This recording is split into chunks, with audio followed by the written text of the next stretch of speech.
Hello everyone, how are we? Hope you're all very well. My name is Pixelrift. Welcome to a stream. Welcome to a stream where my buttons ain't working. Oh, it's the wrong one, that's why. Hello. Still not used to this darn thing. Who has summoned you? My stream, apparently. Hello. Zippy and Satsu, thank you so much for the tier 1 sub of 5 months. Very much appreciated. So, how are we? How are you all doing?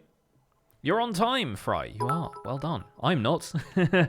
I'm an hour late, but I was doing some more Minecraft Earth stuff in town, and I had to get a slightly later bus back than I anticipated, and then I had to eat something. So, so we're starting a little bit later today. Probably finish around the same time though, because I still have some videos I need to finalize. But yeah. We are here to take down some more of this Nether Fortress. So let's do that. How is everyone? When's the next upload on YouTube? My schedule is Monday to Friday on YouTube, so tomorrow. Let's play some Minecraft. Let's do this thing. Let's play some survival guide. I want to do more Nether Fortress chopping and chatting. What is this, Chopping Tuesday? So we're going to be just hanging out here, taking down the Nether Fortress manually. Useful though TNT duplicators are, I think I might use them in an environment that is better suited for them, like, I don't know, the overworld. I feel like that's my main problem with TNT duplicators in the Nether, is there's too much, like, headroom you have to clear out to make sure they are effective and do not blow themselves up. So that may be why I'm more keen on just taking this stuff down manually, but we will see. Do I need to save these magma blocks? Probably, actually. And let's put the ghast tears and whatnot in here as well, just so I have a little bit more inventory space. Ooh, need to mend that silk touch pickaxe. I think I must have only mended the fortune one at the end of the last stream. Or maybe I didn't mend it at all. Let's go do that now. Lord Jake Ryan with the 3 months. Thank you so much for the 3 months. Upgrading your squirt to a blip. Welcome to the yellow team. And Gust.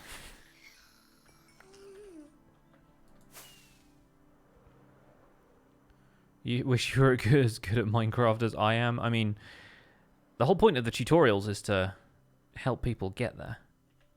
But to be honest, being good at Minecraft is not necessarily a transferable life skill. It's better to be good at other things. Really enjoyed the Minecraft Earth videos, even though you won't be playing it. Good, I'm glad you enjoyed them. I have one more that's coming out tomorrow, but then that's going to be the last one until I start doing, like, build tutorials and stuff in it. And the build tutorials are definitely going to be aimed at Minecraft Earth, but transferable to other versions, so people don't have to worry if they're not going to play Minecraft Earth. There's still going to be some fun micro builds that you'll be able to build in your own Java or Bedrock worlds. I just intend them to be of the size that Minecraft Earth players can capitalize on, 8x8 or 16x16. The Vixen with 9 months. Thank you so much for the 9 months of support. Thank you for everything. Here's to many more months. Indeed, indeed, many more. Let's hope. So, yeah, I'm just going to adjust these sounds so that we don't have to deal too much with minecart noises. Is there a way to open Elytra while swimming underwater? No, you probably have to surface to do that. Curious if farms work in Minecraft Earth. Let me show you a quick picture. I think I posted it on my Twitter account, but I'll show you from my phone anyway. Yeah, I've managed to put together a very easy wool farm on one of the build plates. And it's not quite what you might expect. But I'm pretty sure the stuff like cobblestone farms and stuff work. All you really need to do... Oh, you can kind of see that because the green screen is keying out the grass, but all you need to do is spam a bunch of sheep on a build plate and then tap on them all with shears and then collect them all up again and then put them back down and their wool has come back at that point. Isn't the Enderman farm faster than the Pigman farm XP-wise? Yeah, but we're in the Nether already, and it's easier to get to this one, plus free gold.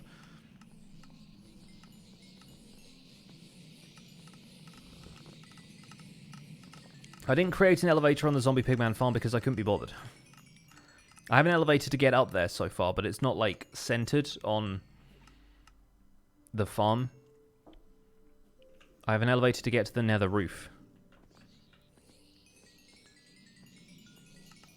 If anybody wants to know where Minecraft Earth is out now, there is a blog post that just went up on Minecraft.net that has a link to a site that will tell you where Minecraft Earth is available. Right now it's like very few countries, but hopefully it should be released in more places in the next few days. Tyrian DK, thank you so much for the Twitch Prime sub.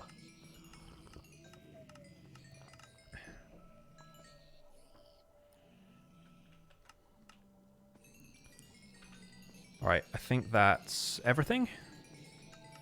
Guess we could probably put a little bit more XP on the shovel. There we go. Alright. I think we'll call it there. Let's put one of those in there.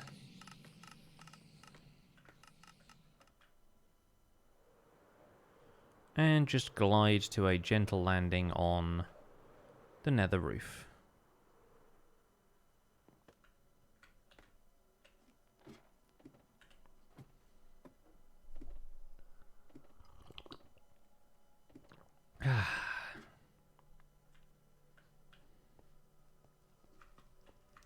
Right, let's head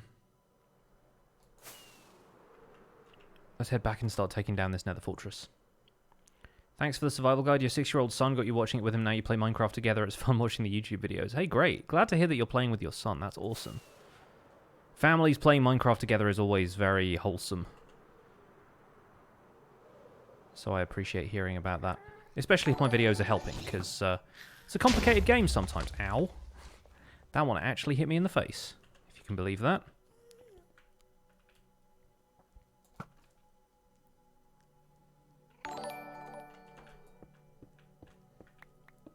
Oh my goodness, Immortal Unicron gifting 5 subs. I think you cheered 100 bits earlier as well. I think I missed because I was still getting settled in.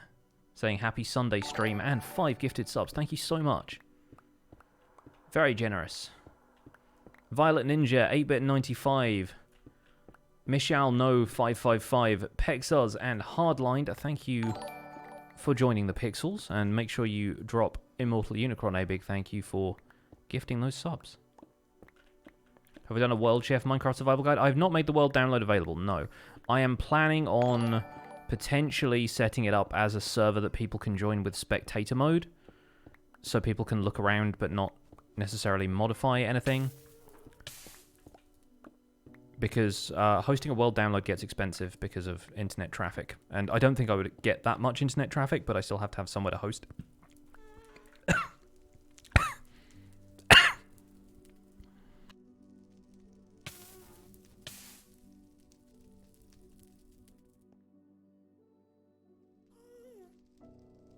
Sorry about that.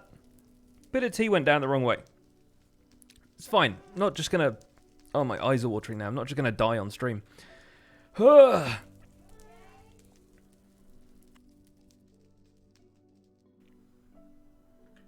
about that.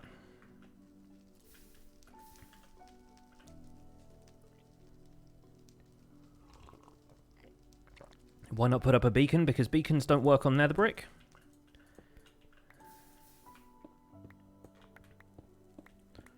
Beacons will work in the nether, but they will not allow you to insta-mine nether brick.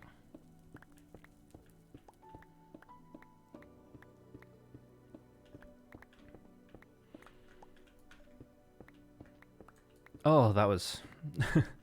My life flashed before my eyes and most of it was Minecraft. There's poison in the tea. There's actual gold in Yorkshire Gold.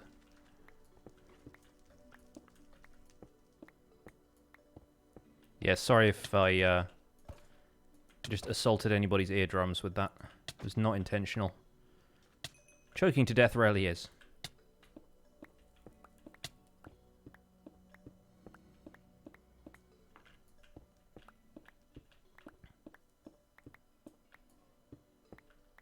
Is gold even poisonous? I'm pretty sure gold is like the most inert substance. So probably not, but I doubt it's very good for you to ingest large quantities of it. Goodness knows how Minecraft players manage it with all those golden carrots, but hey.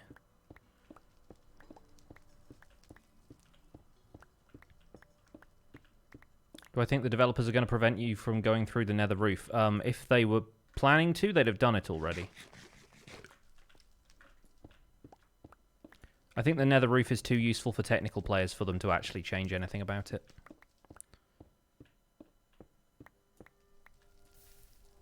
I think if they changed anything about it, they would have to have a good reason for it. They don't seem to, much as people might,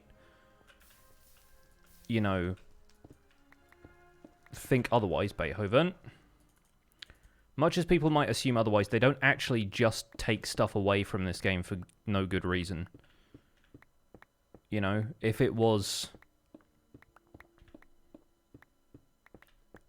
you know, behavior that was the result of a bug and the bug needed fixing for something else, then yeah, but the nether roof being there is not a bug, it was just an oversight when they changed the world height.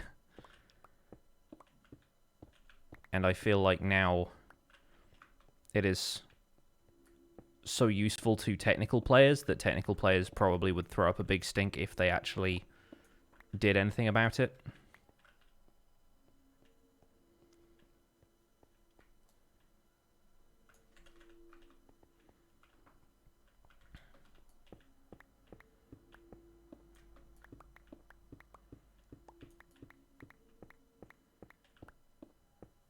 I should put up a beacon for what?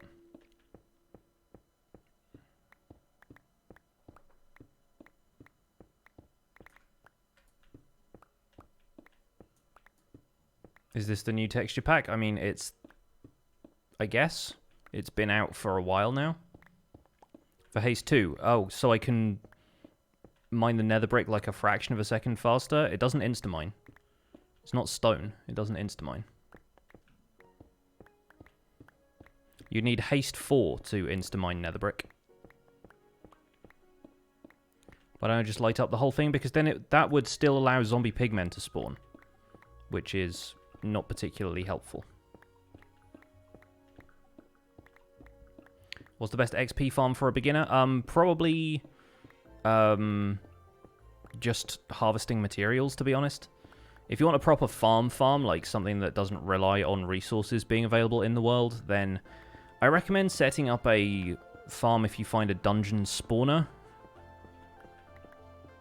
They're probably a good place to start because that will get you used to spawner mechanics, which is actually really useful to know later on if you're planning on getting technical with this game.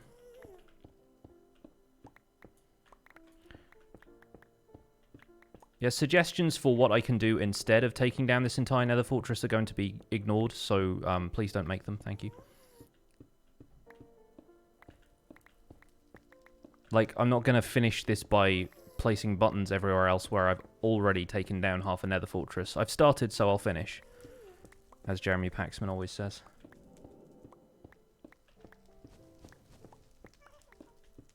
But yeah, generally speaking, if people tell me what to do on this channel, I ignore it, so not planning to start now. The thing about placing buttons everywhere is it might be an efficient way of doing it, but it looks awful. And I like the idea of clearing out a massive perimeter around this fortress because it would be really cool looking. And part of the reason I do stuff on this series is because it's kind of cool. What is the reason for destroying the entire fortress, though? Removing any spaces that wither skeletons could spawn outside of this area that I've filled with wither roses.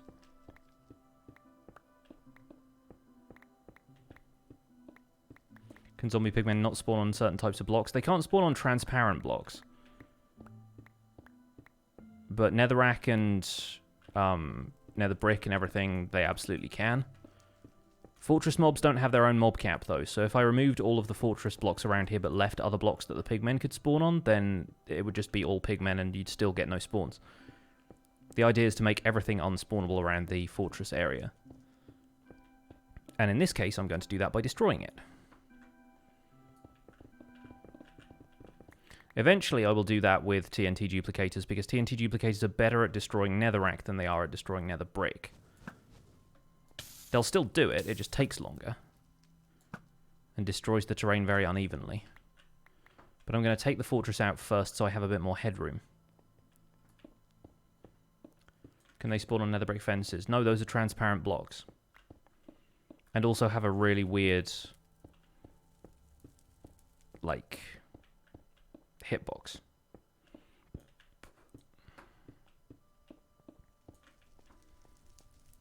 When you hit a pig with lightning, does it still turn into a zombie pigman? For now, yes. Eventually, it'll probably turn into a piglin. Or maybe a zombie piglin, I don't know. iDodge, thank you so much for the Twitch Prime sub. How do you find wither roses? What biome are they common to spawn in? They don't spawn. They are produced when the wither kills a mob other than a player. I mean, players aren't technically mobs, but when the wither kills something other than the player, it drops a wither rose, because the wither is a serial killer. Just leaves a rose on the scene of the crime. So, yeah, that's the only way you can get wither roses in the current version of the game. And I believe Bedrock players, once you've acquired one wither rose, you can bone meal it like you can with other flowers, and it will grow more. That's what everybody tells me on my videos, and I keep telling them I'm playing Java Edition, but for some reason they don't tend to retain that information. But then, yeah, on Java you've got a few options, most of which involve setting up a farm for wither roses, which is something I've done in a recent video if you're interested in watching that. When is the Nether update coming? I have no idea. I don't work for Mojang. Wouldn't it be easier to do where there is no fortress instead of destroying one? Yes, but if there was no fortress there in the first place, then no wither skeletons would spawn, because they only spawn in nether fortresses. I'm not making a zombie pigman farm, I'm making a wither skeleton farm. Not going to run out of nether brick for a while. No, I'm planning on destroying most of the stuff already.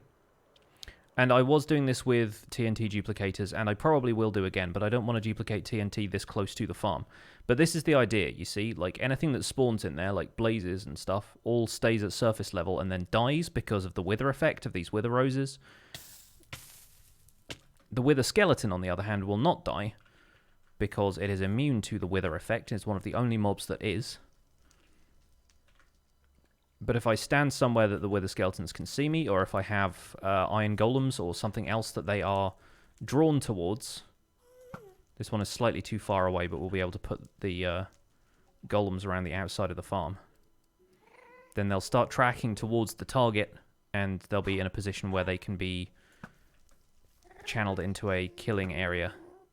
It's going to be nice and easy for us to collect lots and lots of wither skulls. In fact, one of the things I would like to do is also set up a charged creeper farm at roughly the coordinates that we have here in the overworld,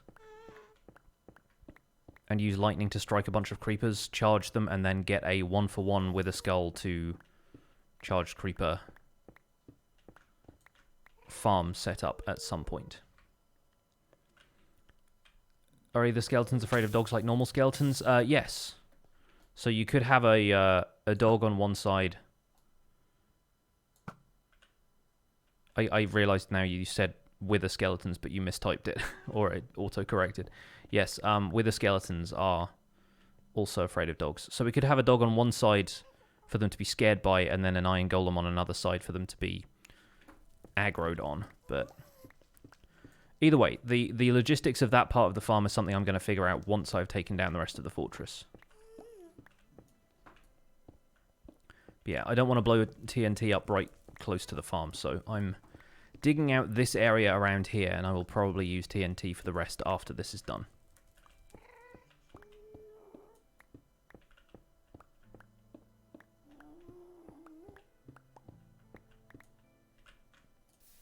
Also, I have fire spread turned off, so don't worry about the wall.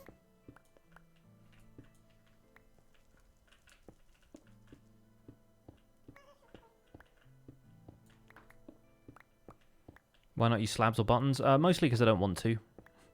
Because it looks cooler if you have, like, this enormous open area of space in the nether.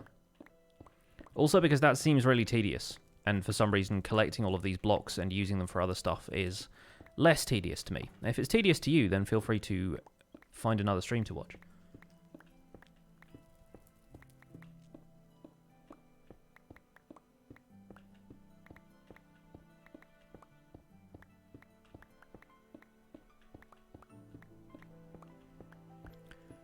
The other advantage of this is I get to grab a load of quartz, which is always something I need, because nothing drops quartz.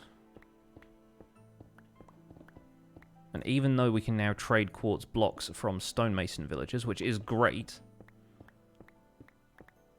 having enough quartz to be able to craft comparators and... Is it observers that need quartz as well? Something else needs raw quartz. Daylight sensors is another one, actually, yeah.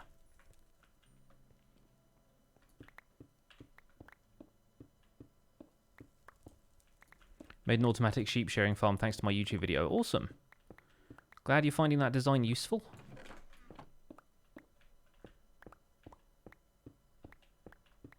Still on episode 208.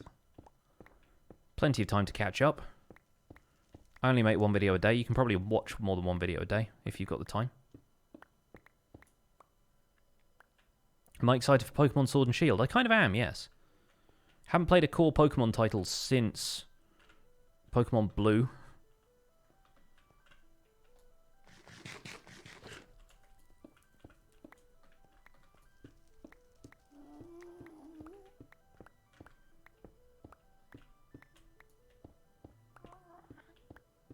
What am I making? I'm tearing down another fortress so that this box inside of here will spawn wither skeletons more efficiently. This is basically a follow-up to the wither skeleton farm I made a while ago. But this farm is going to be a lot more efficient. And will also give us magma cream as an added bonus. When did I last die on the survival guide? A long time ago.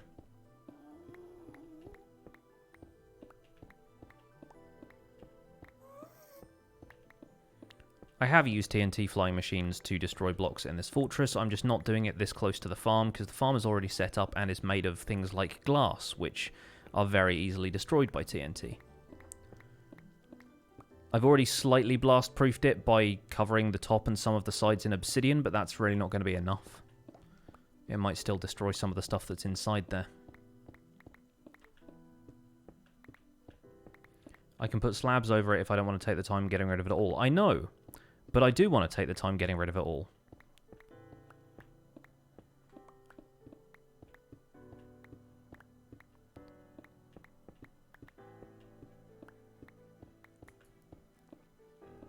Surprised that people think I still don't know how to spawn-proof something after I've made 250 episodes of a tutorial in survival mode, but there we go.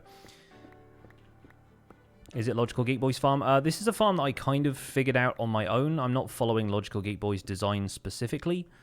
I gather he was one of the earliest people to suggest farming wither skeletons using wither roses to kill all the other mobs, but I'm not like following his farm block for block or anything.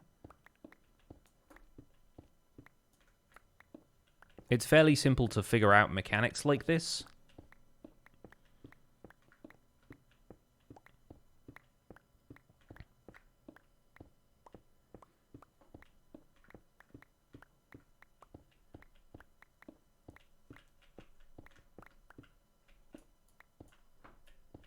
Hey, Mini Pax, welcome along.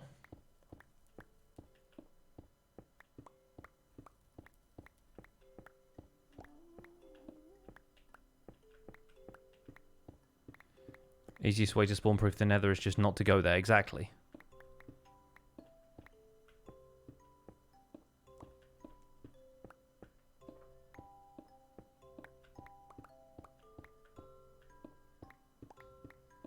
Did I see the shaky sand stuff? I don't know. I might have seen the shaky sand stuff and just not know what you're talking about. To make me anxious working over lava like this? No, not really. I've done enough of it now. I don't think I've died to lava in this series, which I know is kind of tempting fate here, but...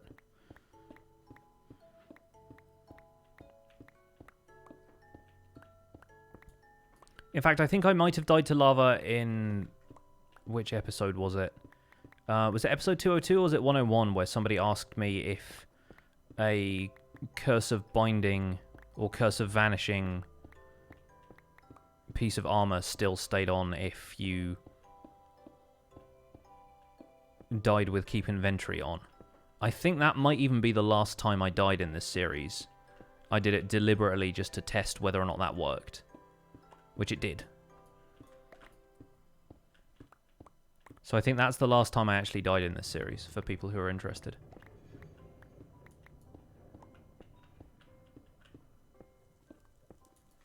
You'll see me swim in lava in a minute. I do need to take some of this stuff down at lava level down here, so I've got fire resistance potions on me. It's all good.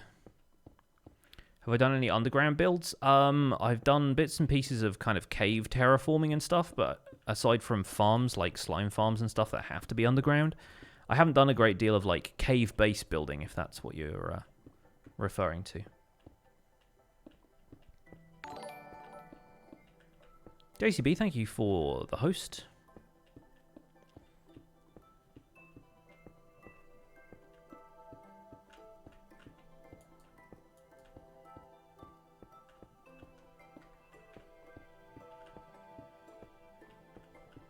Tried to find episode 404. For some reason, I wasn't able to. Very good. I'm pretty sure Etho's episode 404 of his long-running Minecraft Let's Play was, like, episode not found or something silly like that.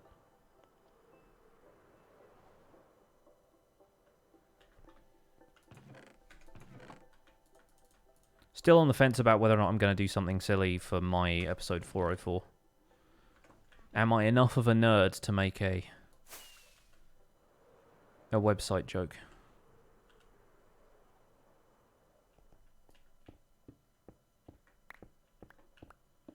Is this Wither Skeleton enough of a nerd to jump down here and try and fight me?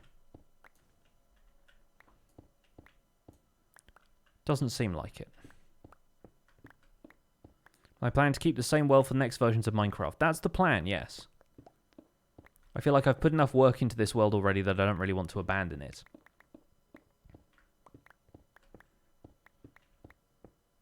Has Etho done a face reveal yet? No. I don't believe so.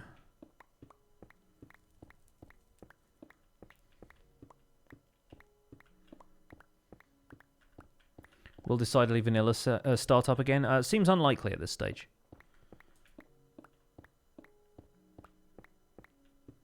And the main thing that makes it decidedly vanilla is that specific group of people, and many of them have either decided they're probably not going to play Minecraft on YouTube anymore, or have gone on to other projects. Like Mythical Sausage and FWhip are both on the Source Block server now, and they seem to be doing some pretty cool stuff. And the majority of the other people who kind of made it decidedly vanilla in the first place are mostly kind of retired from YouTube stuff at this point.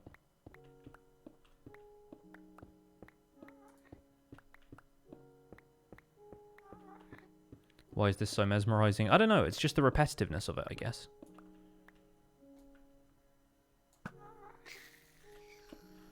Yet another reason I don't want to use TNT duplicators all over the place here is because blazes and ghasts can fireball them very easily, and that means inevitably the TNT gets destroyed. I'm having a good day? I'm having a great day. I got another diamond in Minecraft Earth earlier. Spent a good amount of time walking around the park, testing stuff out.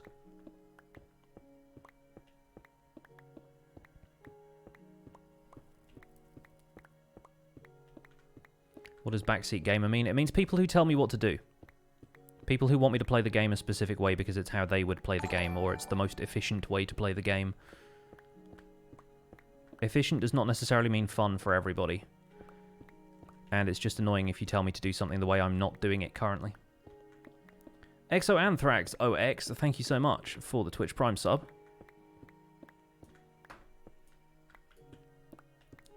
How many diamonds do I have in this world? Oh, too many to count at this point. I have, like, close to a stack of diamond blocks, probably. The trick is to just not use them for anything. Once you have mending on your tools and armor, you don't tend to need diamonds for very much. What I'm working on today, mostly this. Taking down the Nether Fortress.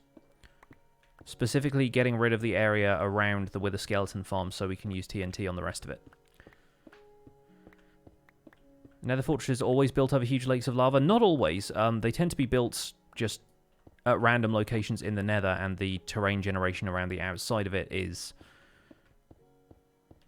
not always the same, but typically they are large enough that sections of them tend to be stretch out over bits of lava just because there are enough lava lakes in the Nether that eventually you're just going to find one. But no, there are definitely Nether Fortresses that are mostly over land. You have like 6 stacks of diamonds in your well, but it's only a month and a half old. Sounds like you've done a lot of mining then. There is a lot of lava in the nether. It is one of the main features of the place. Will today be the last day of mining the nether fortress? For the streams, I don't know. For me, definitely not.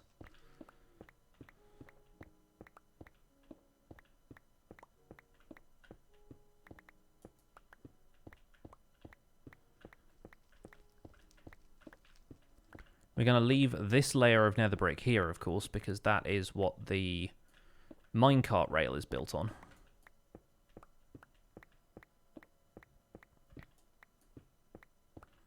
So if I break any of that, then I'd have to replace it. Would I ever consider taking a journey to the world border? Some people have suggested this, and it is something that we could do at some point, but it takes a lot of doing. Because the world border in Survival Minecraft is now 30 million blocks away. So you have to do some pretty advanced forms of travel in order to do that.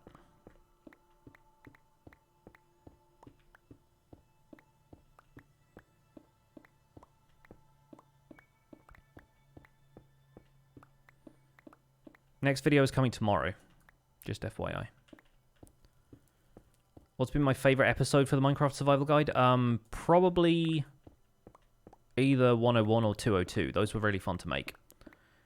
Answering people's questions and doing like little clips and stuff like that. I really want to do one for 303, but that is so much work.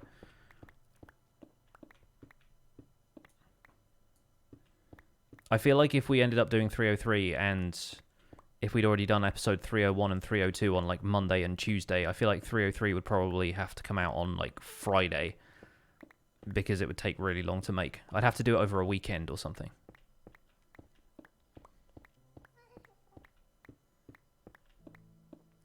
Do I write scripts for my videos and do a voiceover, or do I record audio while playing? All of my commentary is done live unless it's something like my One Chunk tutorials where all of the action happens in replay mods.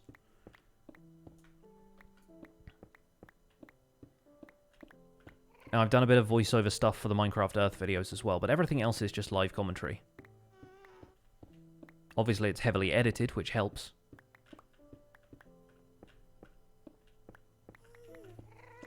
Yeah, that's the other thing. If I do 303 questions, then like 404 is going to be an interesting one.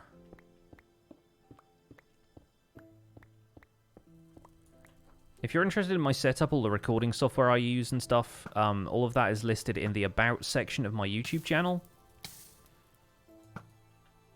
Including like what microphone I use, the PC components I have, that kind of thing. What am I working on right now? Mostly not dying in lava.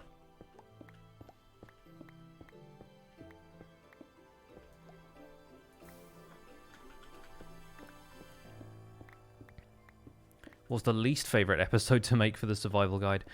Oh, that's a good question. Probably any of the videos where the raid farm didn't work. Or like anything where effectively I have to like give up on a project because I run out of time or because something just isn't working right, but I run out of time for the video. And then in the next video we come back and it's like, okay, I've got it working now. But yeah, like there were a couple of issues with the raid farm that just got incredibly frustrating, and that led to it not being all that fun for a bit there. But then I'm really happy with what we ended up doing with the raid farm because it turned into a really worthwhile and useful farm.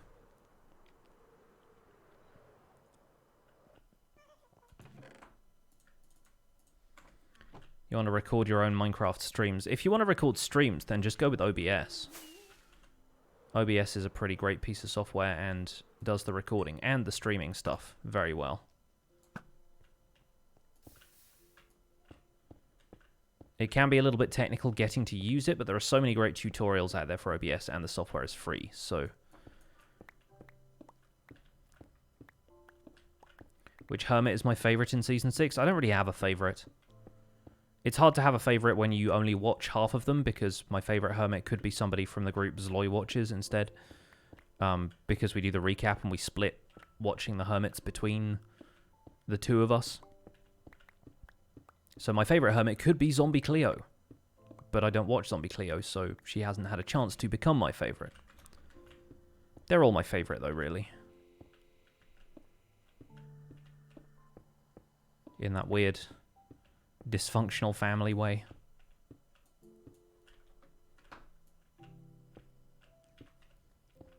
Hey, Kuro, welcome along. Lady Magi with the 2 months. Thank you so much for the 2 months. Oh, and the Jelly emote as well. Jelly is probably my favourite hermit. She is legit as a hermit because she has a Sahara Now membership. That's how it works.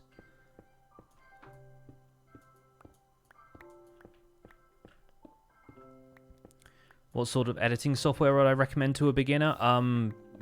For a start, some stuff that's free, but to be honest, like anytime you can get a bit of a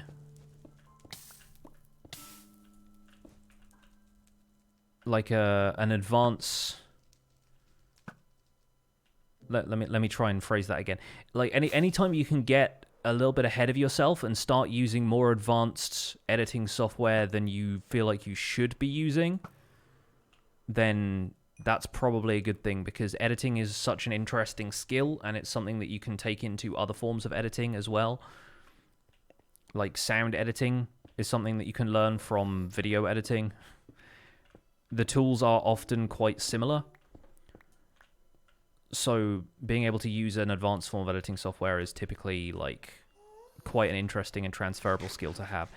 With that said, if you're just new to video in general and all of the extra bells and whistles confuse you, you could do worse than some of the basic stuff that comes packaged with computers. I mean, stuff like iMovie and Windows Movie Maker, like, they're not terrible, and they will teach you what the components of video editing software are. If you want free, professional quality software, look into stuff like DaVinci Resolve, because that's quite good. But the sooner you can start using something like Premiere Pro or Final Cut, probably the better. Although, yeah, I feel like there are different schools of thought when it comes to video editing, and especially with like certain companies having a stranglehold over video and photo editing. Like, you don't need to use Photoshop, but everyone just uses Photoshop as a verb now, you know?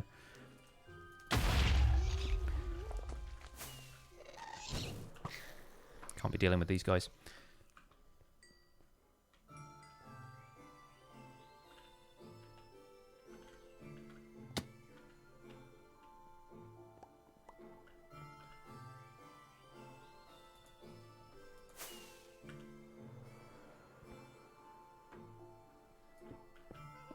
I plan to make more custom advancements of Survival Guide. Yes, it's something that I haven't got around to recently, but somebody did recently let me know how to tag whether or not the player is flying, and that was the thing that was stopping me from doing more of those, because somebody suggested an advancement for attacking a phantom while flying. And I really wanted to include that, but then I didn't know how to do it because the advancement generator didn't have a tag for it. So I'm going to have to code that one custom, but it should hopefully be quite soon.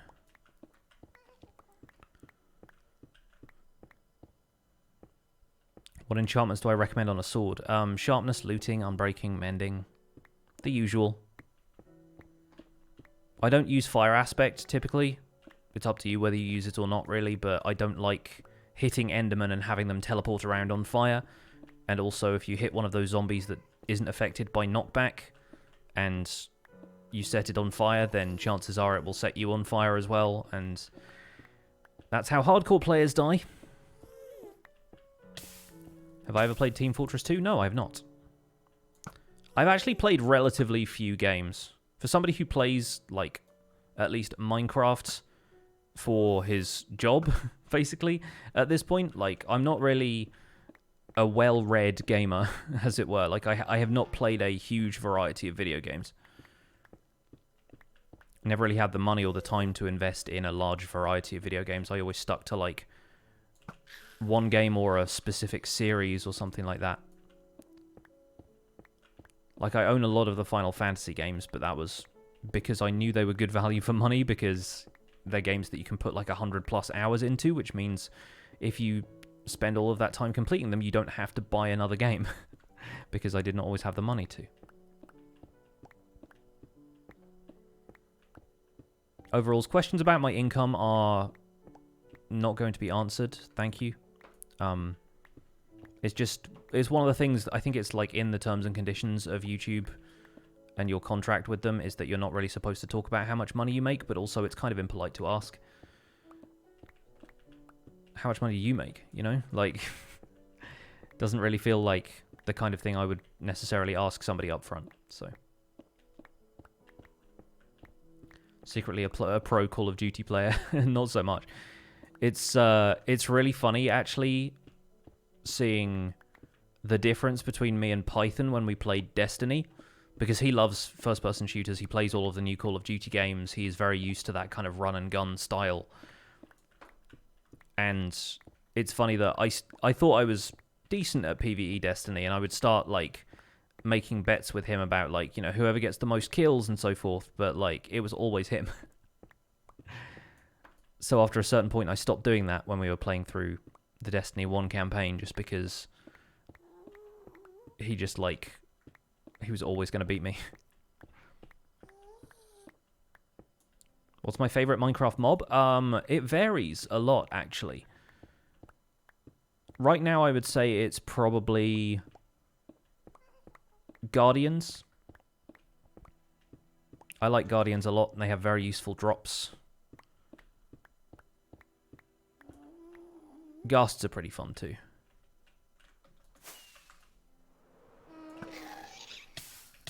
Ow. Just casually flying through a lava fall, no problem. But, yeah, I've been playing a lot of Minecraft Earth this week, so I think my favorite mob right now is Muddy Pig.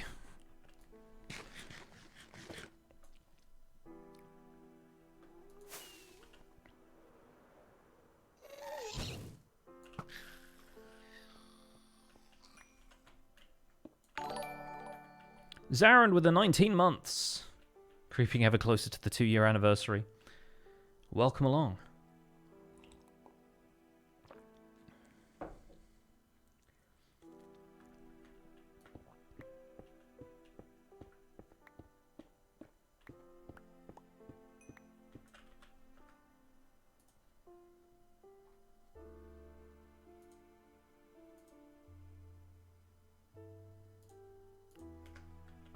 I'm planning to start playing Minecraft Dungeons when it comes out, yes.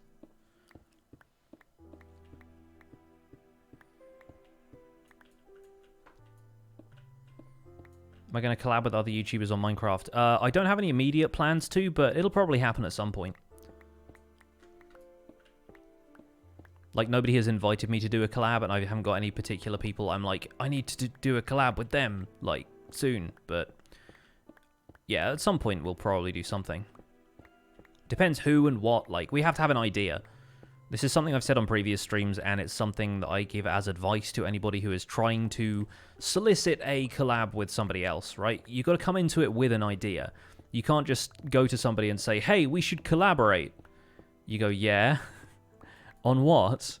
And if you don't have an idea for that, then go away and think about that before you ask them to collab, because it's always so much easier for the person who you are asking to collab with if they don't have to come up with the idea. And I understand, like, a collaborative process also involves them coming up with ideas too, but you've got to come in with something, otherwise, like, it feels like they have to do all the work at that point. It's like, occasionally I get emails from excuse me, my throat is catching now. Occasionally I get emails from people who have emailed, like, my business email address that's on my YouTube channel, and tagged a whole bunch of other people, have CC'd a whole bunch of other people on the same email, like, from, you know, Dan TDM and Mumbo Jumbo and all these other people, and they've said, hey, I've got a great idea, we should all start a server together. But this person isn't necessarily anybody, and they just want credit for coming up with the idea of having all of these YouTubers collaborate, and that's like, that's not the point. Like, these people aren't necessarily looking to start a server, otherwise they would have done it already. It's not like they're going to be like, oh, what a great idea. I should collab with Dan TDM. Why didn't I think of that already?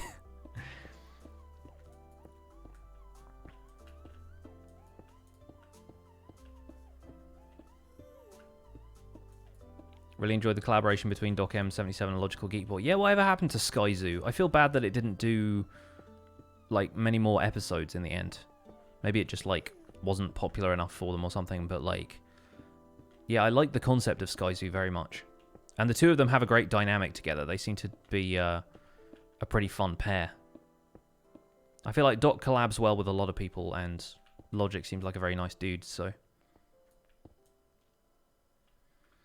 What are my plans for the village in the industrial district? A lot of it is just going to be built around the trading hall.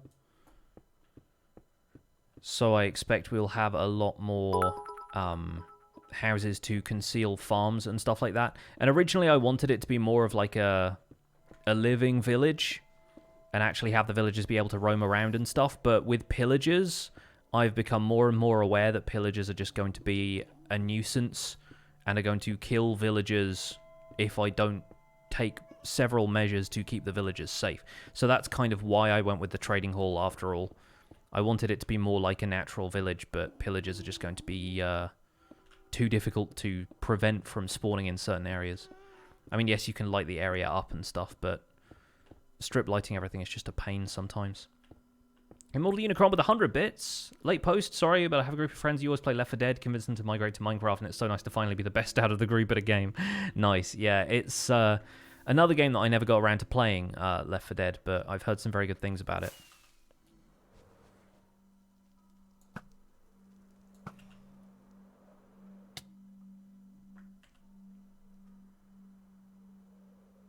Should also keep half an eye on my elytra, just so I don't end up falling in lava when I don't intend to. Don't think I ever intend to fall in lava, but you know what I mean. I need to check to go onto Minecraft Earth after this and see if I can make a cobblestone generator on a build plate. I feel like that's going to be a lot of fun.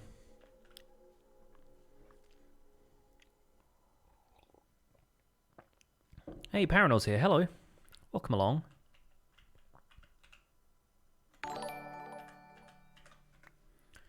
Throw some of that into lava. Reese W03, thank you so much for the 4 months.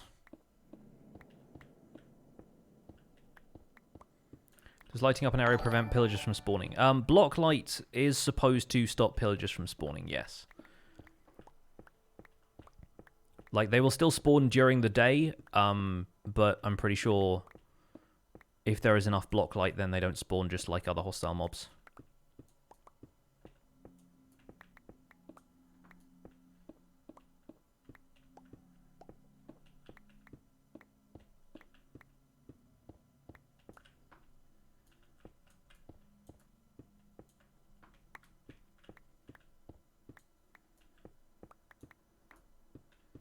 And Dr. 83 is here as well. Wow. It's a full house.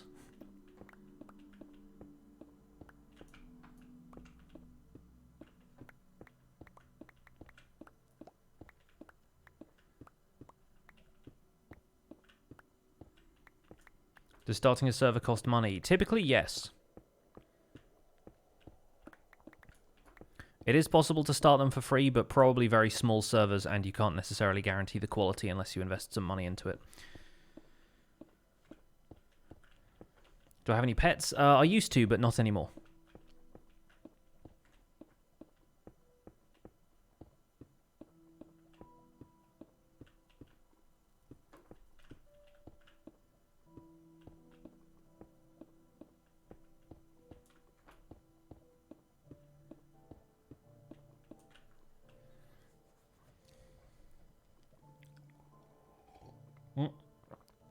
There's a confluence of Dr. 83s happening.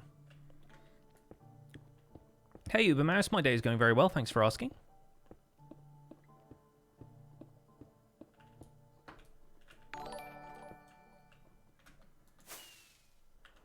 CN, thank you for the hosts. Good to see you. Oh, Paranoid, I saw the TARDIS emoji.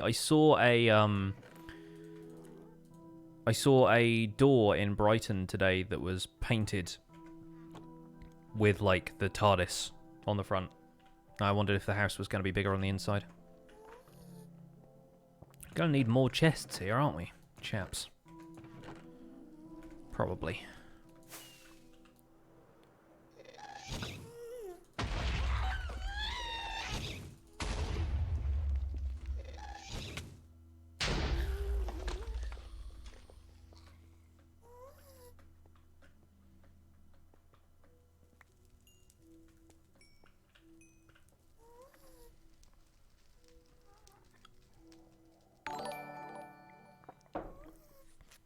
Sliny3, thank you so much for the Twitch Prime sub.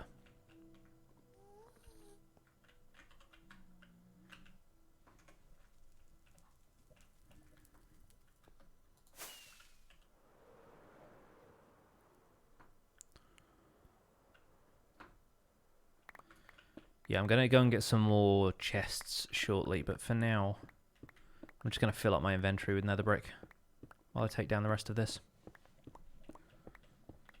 One of my favorite Minecraft YouTubers to get inspiration from. I don't necessarily seek out people specifically to get inspiration, but a lot of what the Hermitcraft group inspires me just by the fact that I end up watching all of their videos, at least the half of the whitelist that I actually watch for the Hermitcraft recap, but that's really the only Minecraft stuff I watch right now because it's all I have time to watch. I'm too busy focusing on my own stuff.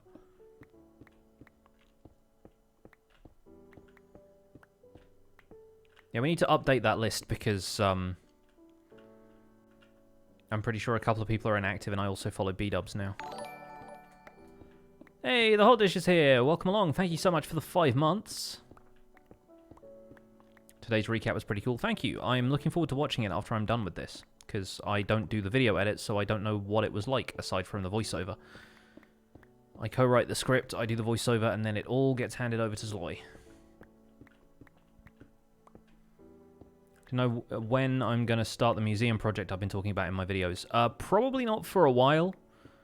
I kind of think of that as like the end game sort of thing for survival guide, is building the museum, and it's effectively going to be recapping a lot of the stuff that we've learned in the series, and probably adding to it as we go. By the time I start building the museum to when I finish it, there will probably be a couple of Minecraft updates in that time. Like, I'm expecting it to take the best part of 6 months to a year, maybe. So if I start building it like when the Nether update happens, then I probably won't be finished by the time the next update after that comes out, you know? Who else do I follow for recap? I follow BOO now as well. I think that's the only recent addition who I've started watching, because B-dubs and Keralis are the ones who've come back, and Zloy follows Keralis. It's just B-dubs for me. But then Biffa doesn't play anymore, Jessassin doesn't play anymore. I'm pretty sure they're both confirmed, like, inactive for right now.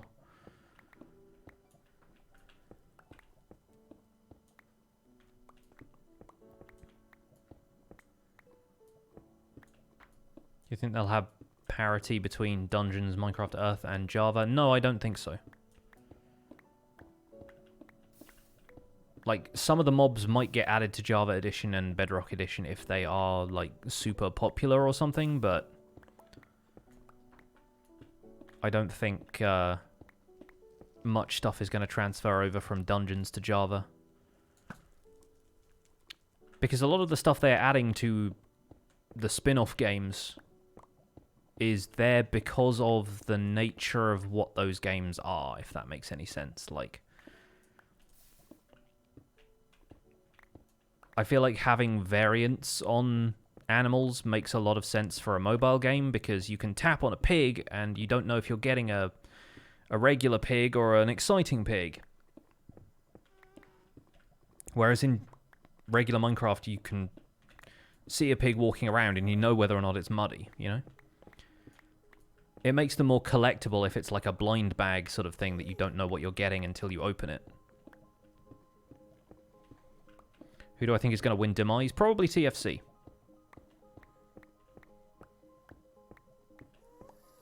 Am I religious or an atheist? Neither.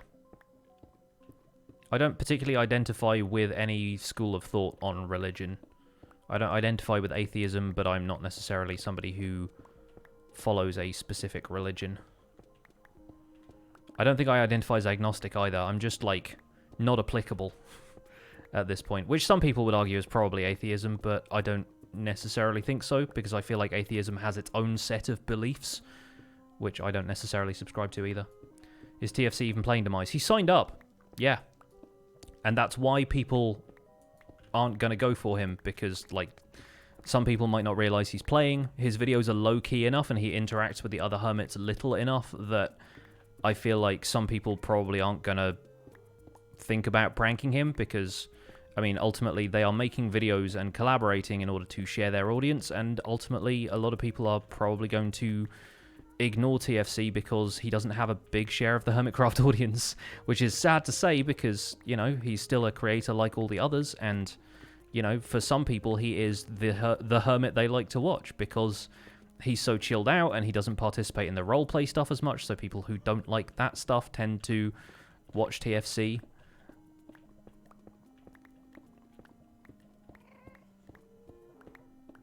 I think it's just kind of funny because of all of the hermits, I think TFC and Scar are the people who have so many diamonds that they don't need to win Demise. But I feel like TFC is also more likely to not spend the diamonds, whereas I feel like Scar might actually use the diamonds to buy stuff from various people's shops.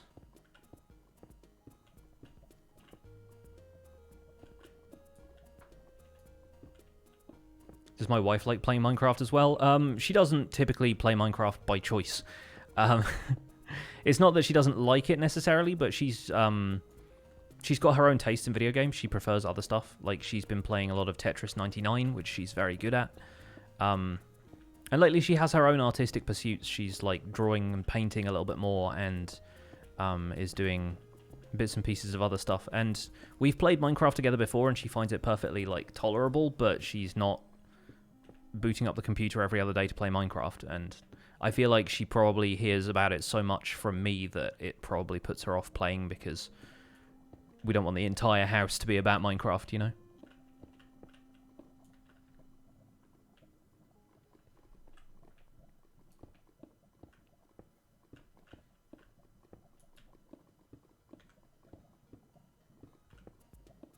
Is she doing NaNoWriMo this year? No, a couple of friends of ours are, but she's not. Do you know anyone who is, Dish? You got a few writer friends who might be speedrunning right now?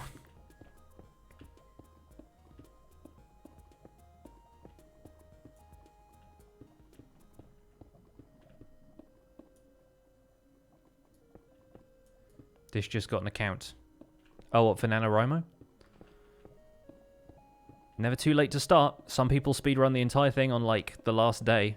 They're like, I'll write 50,000 words on November 31st. It was always really funny to see the people who are, like, first across the finish line. A few people are in 8-bit community. Awesome. That's really cool. That's how me and my wife met, so it's always really cool to hear about people starting it. Even if we don't participate every year, it still has a special place in our hearts. And we've actually been to their... They have an event in San Francisco called Night of Writing Dangerously, because the organizers are all from that area. And we went there one year, and basically were like... We got to talk to the organizers of it, and we were like, hey, we got married because of this, basically. Or, like, I think at the time we were just engaged. It was, like, when I was over there for a little while, and, like, we'd just got engaged. But yeah, we actually got to meet them and be like, so hey, you're the reason we're a couple. And they were super happy about that.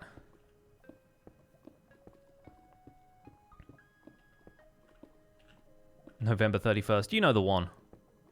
That extra day you get in November. It's because of the time change, Fry. It's the time change.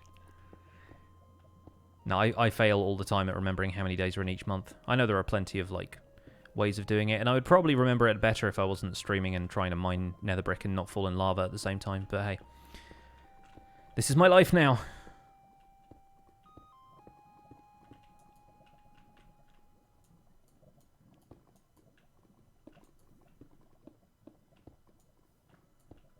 I should visit below the lava. I will in a minute. I'm going to have to get out of here in the first place. Not planning on dying, though, thank you.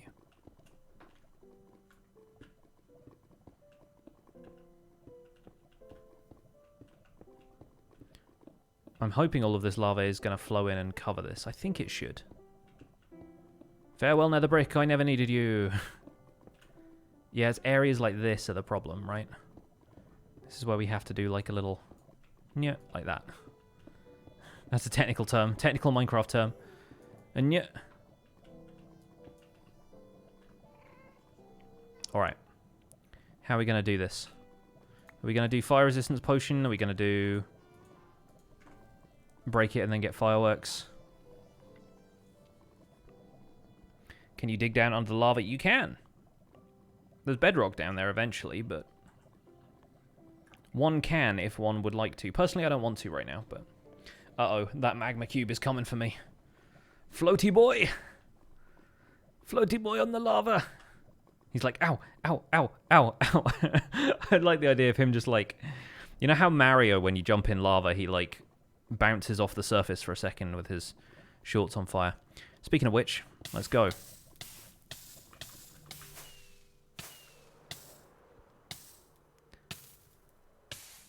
And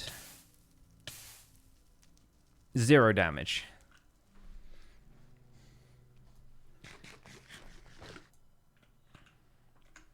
Let's go get some chests.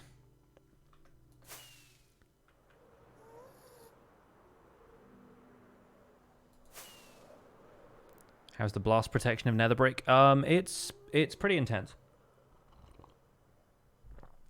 Like TNT works on it, but it's about the same as stone.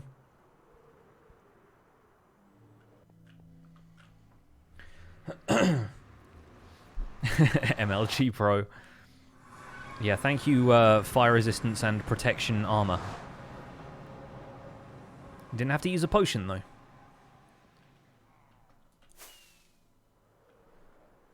Potions are for when we really want to go for a swim.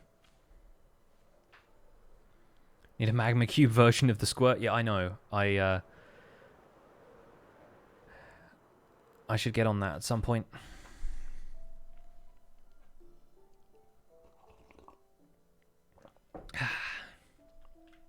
The tea is helping. The tea is helping.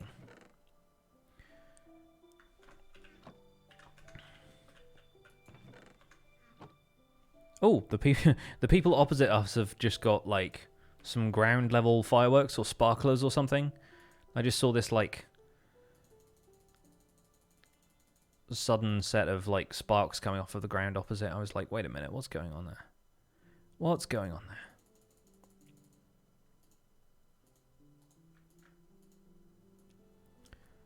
There we go, that's 4 double chests, that'll do.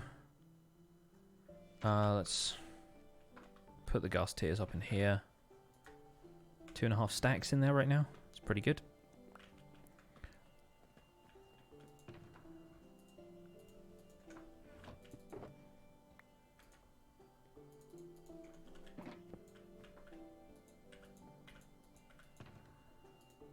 Oh, I can't reach it. Where is it? Oh. I don't know if you guys will be able to hear that, but when I was on the Hermitcraft recap call with Zloy the other day. Is there a creeper on top of that? Yeah, there is. You're not a cactus. He's trying to blend in with my cactus farm, look. When am I going to do something with the friendly pillagers? I already have. Some of them live in these houses now. But yeah, when I was on the Hermitcraft recap call with Zloy the other day, people were letting off fireworks and he could hear it in the background. There he is. Friend. We still haven't named this guy, apparently. I swear we named all of them. But apparently not. Where are you, Mr. Slate? There he is. This is Mr. Slate. Fred Flintstone's boss. They told me I could be anything, so I became a cactus. Hello, Amcactus. Amcactus, but also creepy. Immortal Unicron with 100 bits. Thank you so much for the 100 bits, darn squatters. I know, right? Creepy squats. Maybe not.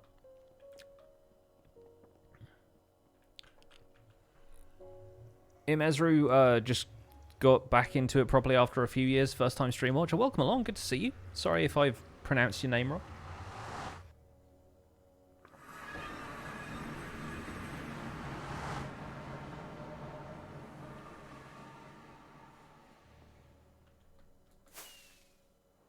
Swoosh.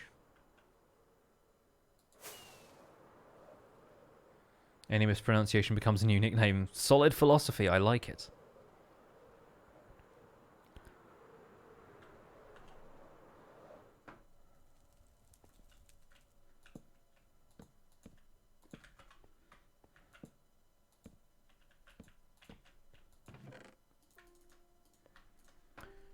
Alright, we'll put some wood in there just in case we need it later. But this is what I mean. This is like just seeing that out in the middle of nowhere, having taken down a pretty sizable chunk of this nether fortress, is going to look much cooler. I've wanted to do some cool building stuff in the nether for a while, and having stuff come out of a lava lake is pretty cool if you ask me. But we need to be a little bit more careful about that, and so building it from scratch is probably more ideal. Alright, that just happened. Always weird when you turn around and a lag spike happens and you're back where you were a few seconds ago. Did not know I had that power. Hey, Liara, welcome along.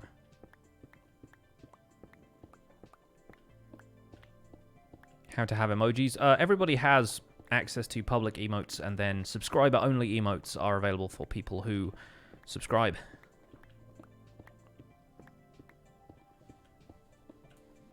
Taser, hello, welcome along. Taser face. Insert clip of Rocket Raccoon laughing.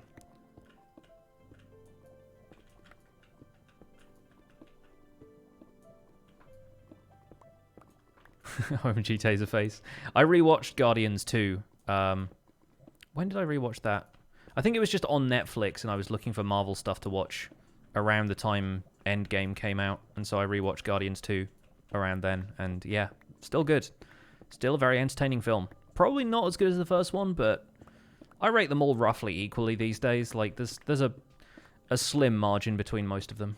Am I thinking about getting Disney Plus? No, probably not. Just on the grounds that I wouldn't use it all that much. I feel like there are a couple of series that I might be vaguely interested in, but I feel like I'm not going to use 99% of the service. Don't tend to watch a great deal of Disney stuff that is not just, like, whatever Star Wars and Marvel are doing, and I'm not all that interested in the Star Wars or Marvel TV series. Also, The Mandalorian isn't out here until, like, February or something, so by that time it's all just going to be spoiled for us, so not that fussed. Not that fussed right now. I have not seen the Joker movie, no. Don't intend to either.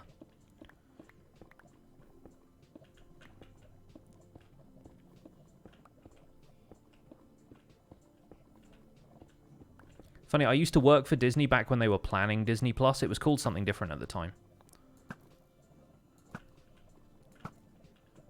And it was very much like a, we are not allowed to talk about this yet.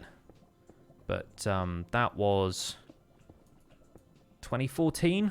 So it's taken them 5 years to actually execute on this thing. We'll see how it goes for them.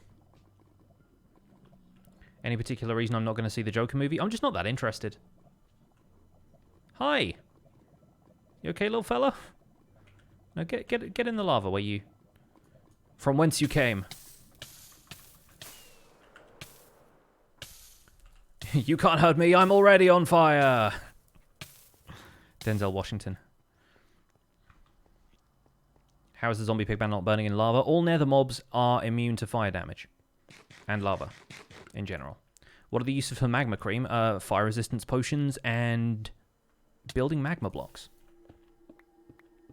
How did we decide to make a Hermitcraft recap? The team who created the Hermitcraft recap before us decided for us. We just took over. And they basically ripped the idea from Mindcrack Recap, which was a similar series, but for the Mindcrack server, and originally hosted by OMG Chad, who later became a member of the server.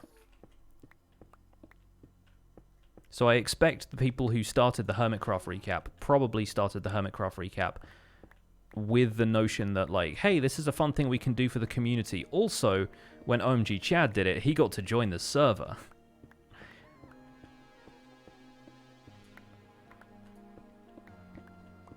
Yes, you can craft magma blocks. 4 magma cream in a 2x2.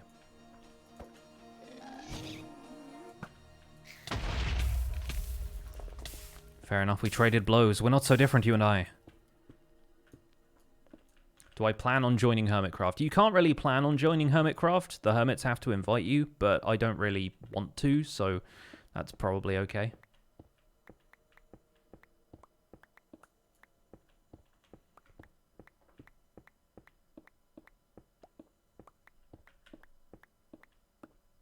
Do I enjoy making Hermitcraft Recap? A great deal, yes. If anything, it's just really fun to be able to collab with Zloy every week, because he's a very funny dude, but we don't have any shared Minecraft projects right now, aside from the recaps, so it's just fun to be able to, like, hang out with him every week and make jokes at the Hermit's expense, mostly. Some great Rendog material in this week's recap.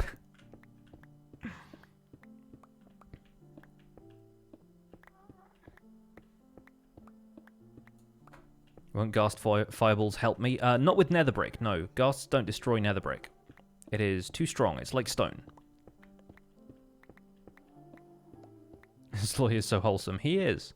Surprisingly so for somebody whose whole persona is like, I am cynical Russian.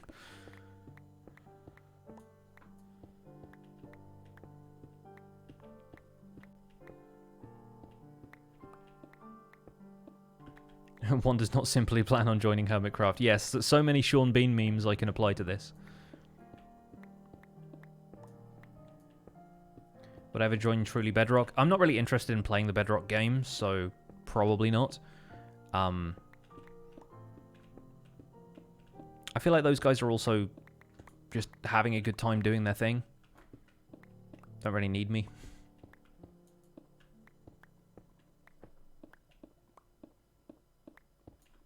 How long am I going to stream for? We're probably going to wrap up in an hour, maybe hour and a half. I started a bit late today, and I can't really stream later than I usually do, because for a start I have to eat, but also I have some videos to make. Should populate the Nether with a village. I would like to do something like that, yes. I am interested to see, as more information comes out about the Nether update, how piglins are going to react to villagers. I also wonder if zombie pigmen still frighten villagers to the extent that whatever Nether village you ended up with would just have a ton of iron golems in it. Look at this guy going for a swim, though. They say that ghasts can't destroy netherbrick. I'm pretty sure they can't. They can destroy netherrack very easily, but netherbrick is too sturdy. It's like stone. There's a reason you make nether shelters and stuff out of stone and cobblestone, but you can also use netherbrick. I'm fairly certain that's the case. Am I planning to do anything with chunk loaders in Survival Guide? I mean, probably at some point, but I don't tend to make stuff that really requires them. And they're also much more effective on a server, because, like, the main reason that I don't AFK much in this world is because I don't like to leave the whole thing running constantly, especially with pillagers now. But yeah, like, chunk loaders are only going to be useful in the event that the world is persistent and it's loaded for a while. So if I really want to farm resources to the extent that I need to chunk load an area, I could probably just log in and hang out in that area, you know? It's not like I'm the Psycraft server or anything, and I don't need as many resources as a multiplayer server because I am just one man. What am I looking forward to in the future of Minecraft? Honey blocks are going to be a game changer, I think. I mean, there's a reason Mumbo's excited about them, right? But also, the whole technical community is really, if you'll forgive the term, buzzing about honey blocks. And I think they're going to make slime block contraptions much more accessible, because right now, slime block contraptions, for a start, they look inaccessible. I feel like 99% of the time, stuff just looks intimidating, and that's why more people don't give it a try. But just looking at, like, any of the kind of, like, tunnel bore contraptions and stuff that people make, they always look really intimidating because they are a jumble of slime blocks, which is just necessary to position them in a way where pistons can push a whole bunch of them. Jay Parno, thank you so much for the tier 1 sub. And, yeah, the reality of it being that it's just a set of rules about how much pistons can push at once, and that gets completely negated by being able to use honey blocks for stuff.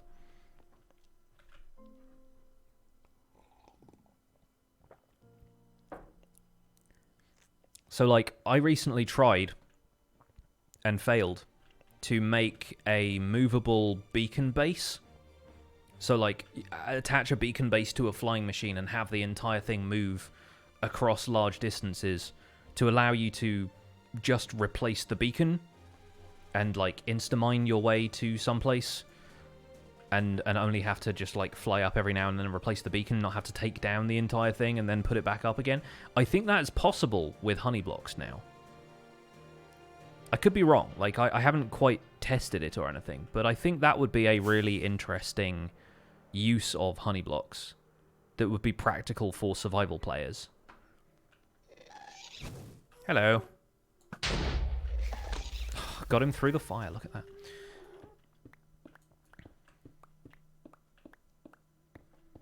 Imagine my Terraria videos would be good as well. Not nearly as good as my Minecraft videos. If you're looking for good as in, like, you know, competent player, probably not. I've not played Terraria nearly as much as I played Minecraft. If you're in it for just, like, watching somebody stumble their way through Terraria, then great. But yeah, I'm not as experienced with Terraria at all as I am with Minecraft. I recommend watching Python for that, because Python is one of those people who really knows his way around Terraria.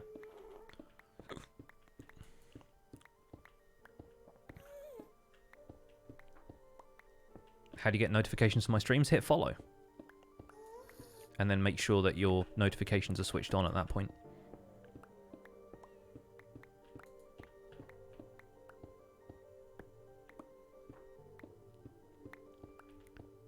What do you think if they added honey pistons that could pull entities? That'd be cool, but I feel like we don't need to overthink honey stuff. And there are other ways of moving entities around anyway, and if you put an entity on top of a honey block and attach it to a piston flying machine, then you can still, like, move that entity around. It doesn't have to have its own piston. Immortal Unicron with the 200 bits. Don't listen, Pix's Terraria videos are the best. I mean, thanks. If you like the commentary style I have and whatnot, then that's cool. And I really did enjoy making the Expert Mode series, because that was a collab series with the Cirque, who is also pretty good. But yeah, I have not played Terraria for a while. It's one of those games like Stardew Valley where I typically play it if I've just got my laptop with me and I'm on holiday or something. But then again, if I'm going anywhere now, I'll probably end up playing Minecraft Earth a lot, so we'll see. Yes, Artastic, somebody asked about the museum earlier. I still plan on making it at some point. It's probably going to be, like, after I've done a bunch of other projects, and I think of the museum as being sort of the end game project for the survival guide before I end up doing something else, but I don't know what the something else would be, and the museum is going to be a very long project. It's also something I really want to stick the landing on, you know? I really want to be able to do it right. And I struggle a lot between, you know, doing something right and then just, like, the amount of planning I have to put into it, or just winging it and correcting my mistakes later. Because putting planning in it obviously takes a lot of time, and that's time I could be spending making videos, you know? So it's a difficult balance to strike. But I'll do my best, and one of these days we'll start it. Why did I stop posting the VODs on YouTube? Difficult question. The answer is mainly just because I'm lazy, which is a terrible excuse, I know, and it's not even an excuse, it's just a reason. But, yeah, like each one of the VODs that I put up, I try and add like a description, and I say like this was originally broadcast on this date and so forth, and you can export them straight from Twitch, so it's not like I have to download and edit them or anything. It's not adding extra effort in that department. But sometimes, like, it got to the point where I was just having trouble remembering to do it after I'd done a stream, because I finish streaming, I go and make dinner, I get on with the rest of my evening. And, like, the automated descriptions and stuff you can put in are never going to be quite as accurate. I know probably nobody reads the description anyway, so it's unlikely that it would really matter. But yeah, I just stopped doing it a while ago because I was lazy at the time, and then I feel like I'm at a point where I've not done it for so long that I feel like I can't really catch up.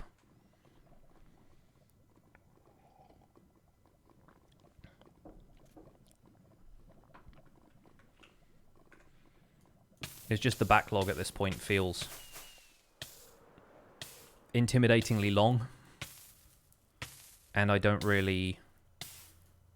even have access to all of the old streams that I would want to upload anymore. Like, I have a 60-day archive on Twitch, but I feel like it's been longer than that since I uploaded a VOD, so I feel bad that there's this gap, and so my brain is just like, well, don't upload anything then. Just forget the whole thing ever existed. But I don't want to do it that way. But I feel like now that I'm partnered on Twitch, at least, there is a much longer time where people can come and watch the VOD on Twitch. I understand why people don't want to, though, because the Twitch VOD player is much more resource intensive than the YouTube player is. Like, I don't tend to watch Twitch VODs on Twitch if I can help it, because it tends to overheat my laptop and I can't watch in full quality, because I typically watch on my laptop, and yeah, the Twitch VOD player is just very demanding.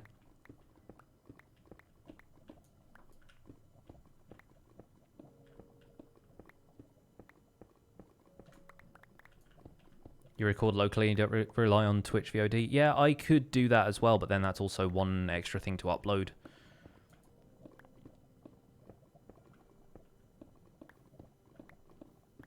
I tell you what, I'll make a promise to you guys. I will upload this VOD and I will start doing it from here. Like, VODs will come back to the channel. I will apologize for not uploading anything else that I have recorded and streamed in the meantime. But with this VOD, I will start uploading them to YouTube again. Is that a deal? Am I excited for the Season 4 pilot of Rick and Morty? Nope, never watched it. Actually, I've watched, like, the first couple of episodes. It wasn't for me. So not really interested.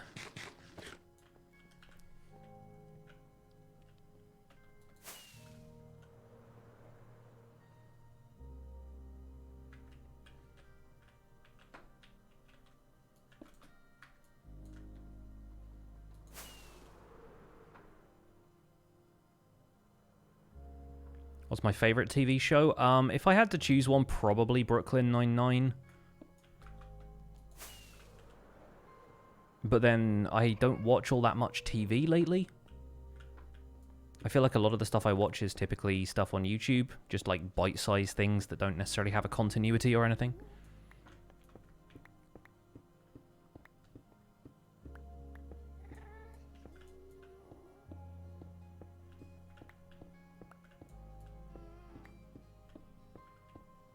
Grab a fire resistance potion. I have them. I've got like 4 of them in my inventory. Fact is, I can escape fast enough to not have to use them.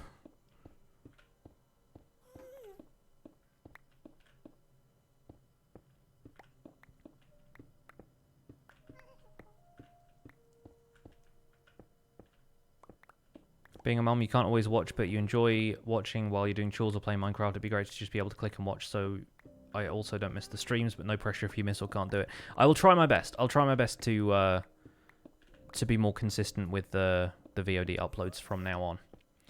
That is the promise I'm making, and you guys can hold me to that.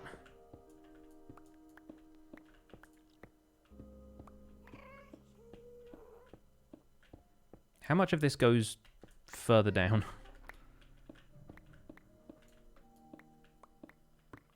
Can beacons be used in the nether? Yes, but haste 2 does not affect nether bricks, so I'm not planning on using one here.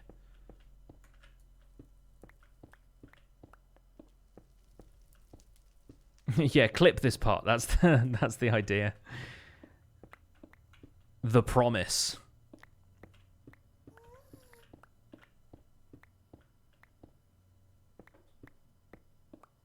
Favorite Twitch streamer besides myself? I have a few of them. There's a few people I really like on this platform. The Hot Dish is one of them. She's been in the chat today.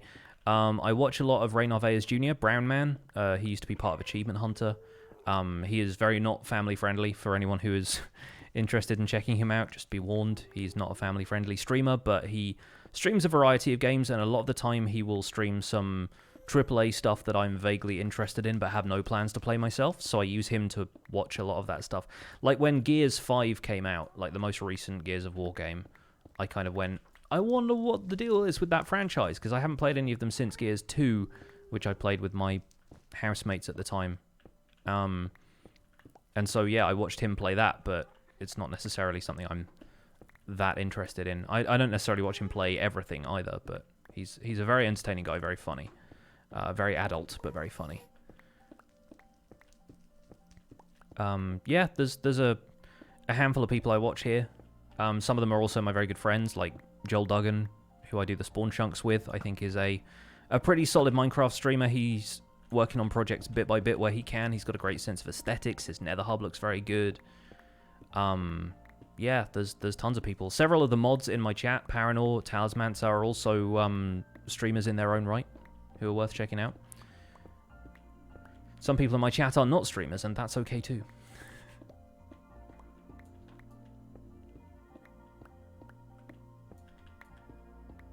Don't I have to spawn-proof the pillars at the bottom? I do. The ones where you can see like those patches where the lava looks different. I don't know how easily that's going to come up on the stream, but like here where there's like whirlpools of lava like this, that is where the pillars used to be. You can take them out of the fortress hitbox and then spawn-proof them there if you want to, but personally I'm just going to take them all down. Just going to destroy them all.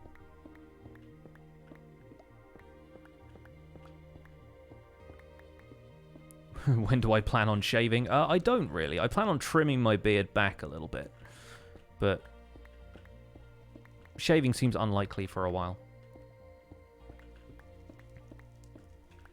It's also nice having a beard in cold weather. Streaming's a pain in the butt, but it's a fun pain in the butt. Exactly.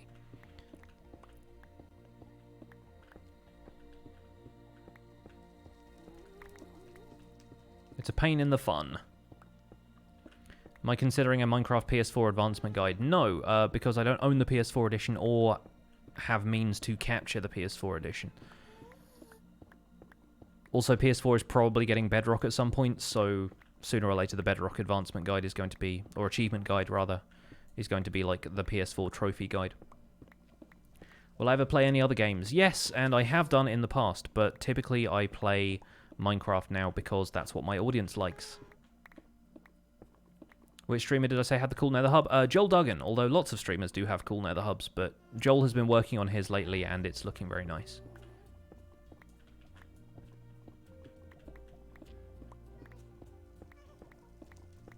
Rip the Final Fantasy streams. I know, they had a good run. We got to Final Fantasy X. I feel like, you know, 10 games worth is not bad. We got to Omega Ruins, we got the 99 Warp Spheres. That was good enough for me. End of game. No, I've been loving Octopath Traveler, and I kind of wish that I could stream RPGs and stuff more frequently so that I could play Octopath Traveler, but then that's also been really fun as a game to just play and unwind and not have to worry about commentating and that kind of stuff. Recreational games are underrated when you're somebody who plays video games as your job.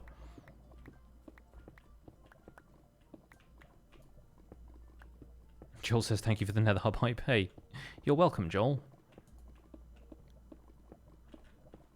Joel's also got new sub badges, by the way, so if anyone wants to check out his stream and subscribe, you can help him beta test his new sub badges.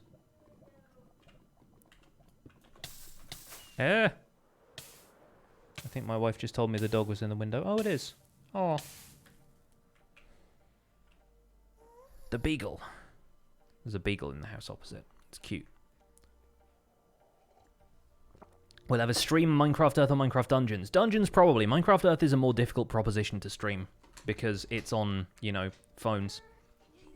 I do see the dog. Sorry. It's cute. It makes a fun silhouette up there. It's gone now. Oh. But, yeah, it's a cute silhouette up there in the window. How long do I expect the survival guide to go? As long as possible, really. I am clearing out more of this nether fortress. This is, like, see where the little patches of lava are? Where it's like a different colour? Like around there? That's where the pillars of the nether fortress used to be. Oh. So I've taken out all of the structure from this area, and that section there is what's staying, because that's a farm for wither skeletons. Oh, cool. Michael wants to come over and play games. That sounds good. I want the Minecraft board game. I feel like a Let's Play of the Minecraft board game would be kind of fun. That's going to be arriving at some point because I pre-ordered it. How much is that doggy in the window? It's not for sale, unfortunately. Or perhaps fortunately. I don't know. Is it possible to use 2 beacons with haste 2 to get the effect of haste 4? No, otherwise I would be doing that.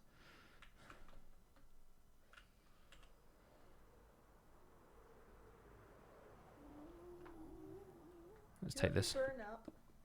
Like, how do you not fall into the lava accidentally? I fall into the lava on purpose occasionally. I have fire resistance potions, but I haven't really been using them because my armor is too good. So if I end up landing in lava like this, if I just go like that and float down, take a little bit of damage, but then I can fly out of it pretty easily. So at this point, my armor is so protective that I don't really need to worry about getting set on fire by lava. Blazes and wither skeletons are another story, though. Hello.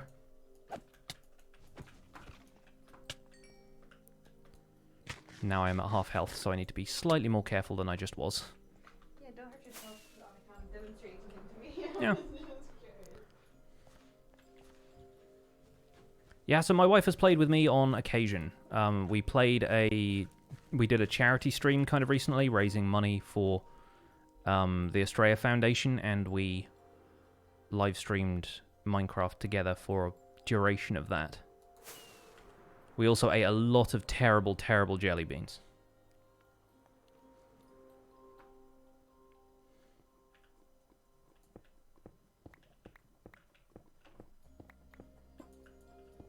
Would I ever want a haste potion in Minecraft? If it let me insta-mine nether brick, yes.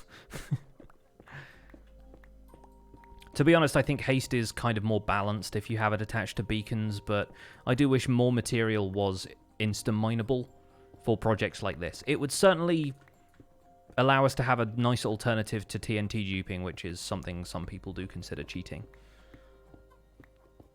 How do I have level 183? I use a zombie pigman gold farm to repair my tools, and occasionally I just sit in it for a little bit longer. I've also not had to use XP levels for anything because I don't enchant stuff anymore. All of my gear has mending, and I just use experience to mend it, so I have no need to make new tools. The only thing I really need to repair is my bow, and the only thing I spend levels on lately is renaming items, specifically name tags, because we can name tag friendly pillagers and use mobs for mob farms and that kind of thing. This is the only set of god armor that I have, by the way, yes. So if I lose this one, it is gone forever. But I'm kind of fine with that. I kind of like the fact that we only have one set, and that would just be the era in which we wore it, and then we would go back to playing the game like everybody else has to play the game now. That's kind of why I didn't prepare and make, like, 10 sets or something, because, like, ultimately, right now I have something that if somebody started the game today, they wouldn't be able to create. And it has never been possible to create on Bedrock Edition, and so on and so forth. I think it's nice that the element of risk still exists. But since the thing protects me pretty well from stuff like lava, I feel like the only thing that's going to kill me is if I fall in lava and there's some sort of lag spike, you know? But what are the chances of that happening?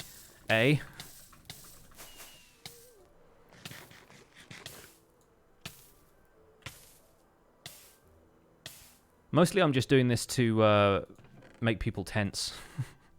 And hopefully to distract them from the fact that my pickaxe is on low durability, which is the other thing that everyone's always worried about.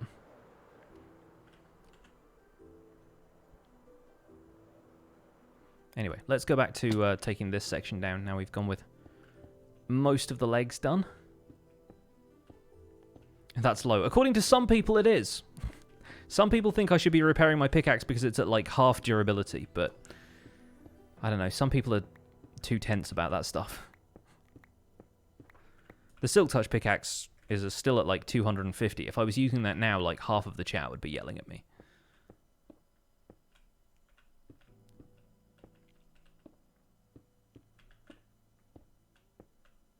I feel like when the stacking protections on armor was possible, it was also at a time when I didn't have a more advanced experience farm. I had the Guardian farm. That was probably the only way I'd have been able to get the amount of experience required to make 5 sets of armor like this or whatever.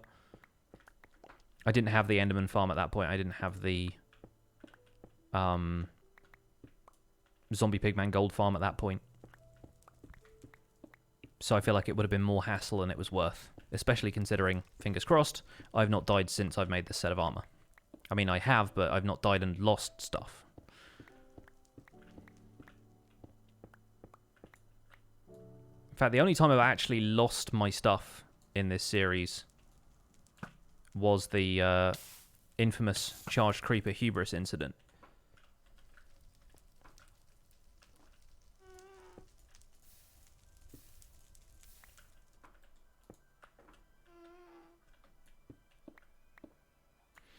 How do you see your durability? F3 and H activates advanced tooltips. And yes, I say H.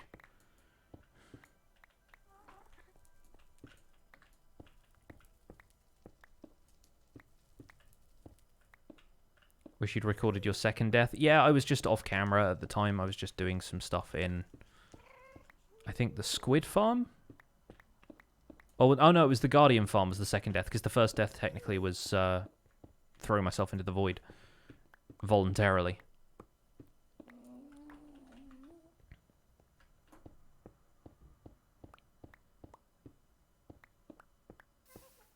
Why so much nether brick? Because I don't want the fortress. Has nothing to do with how much nether brick there is. It's all to do with not wanting fortress and instead wanting this to happen on a more regular basis.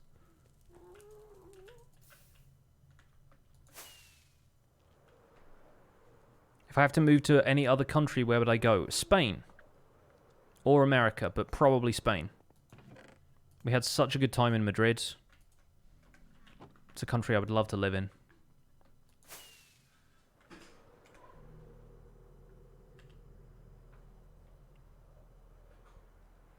Then again, like, I don't really speak Spanish very well.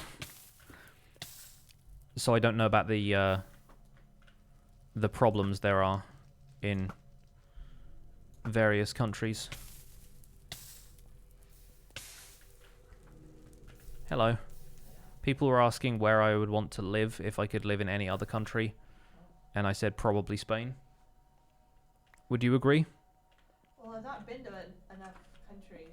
Yeah. To really make that assessment. That's true. You'd need to have like a sampler.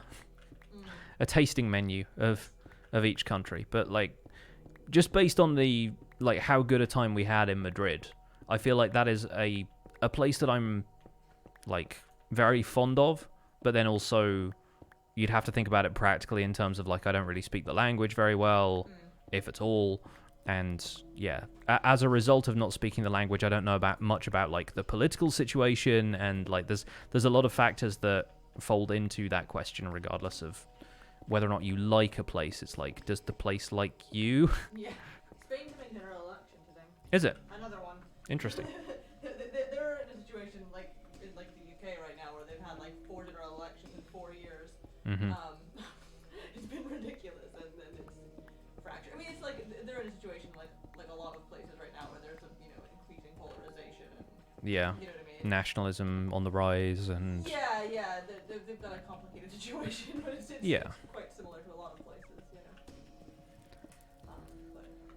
yeah, I mean, the vibe there was Yeah, just based purely on like how good of a time we had there. It's one of those things where like if you could live anywhere and not have any problems is the kind of implication of the question. Really, it's like, you know,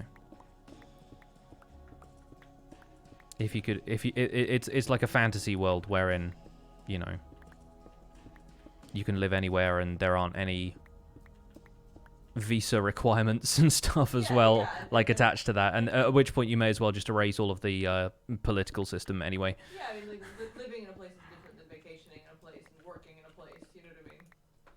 There's just going to be differences in what the day to day is like. You know. Have I ever shown you on camera? Somebody in the chat wants to know. Showing me on camera. Show you off. Like, held me up like I'm like a fish that I've just hauled out of the ocean. Yes, you. My wife has been on camera several times. Ooh! Oh well, if you didn't hear that one, then that's probably the loudest firework I've heard for the last few nights. Where was that at? Can't tell which side of the house that came from. I think people might be curious because you were in the video I made about Minecraft Earth the other day, and you were just like behind the camera the entire time. So the main reason I don't show my face on camera here super often is because of where the field of view of the perimeter of the space means that to get my face in camera, I have to put my face pretty much against yours. So it's hello, I'm here. But yeah, like if you have your microphone, I have to be like this. Hello, I'm here. I'm fine with that. Yeah, it's a little awkward just to be like creepy. Wife reveal. But yes, I am here. I'm not hiding because I'm like, don't look at me. I don't want to be seen. It's much more a practical thing. Yeah, we don't have a rule of like you not appearing on camera. And, yeah. like, It's not like keeping our life completely separate from all of this. It's just like, you know. I understand people who choose to do that. Yeah. And I'm also not like, let's vlog about our lives constantly. I'm like, boundaries are good. But yeah, I'm also like, yeah, I'll be here. Hello. We've streamed together before. We used to do Stardew Valley. We did the charity stream. Like, yeah, sometimes it makes sense for you to pop up and stuff, and sometimes you just want to do your own thing. Mm-hmm. Why is nether brick fences not walls? They're a brick. They're broken with a pickaxe. There are actually nether brick fences and nether brick walls now, and there were only fences before because I think when nether brick was introduced, walls were not a thing, or they did not choose to introduce walls of many other materials until later. The only walls you could get were made of cobblestone, so you couldn't have like stone brick walls at that point, for example, and fences were just like a thing. It was an existing model that they'd already decided on for wood and various other materials.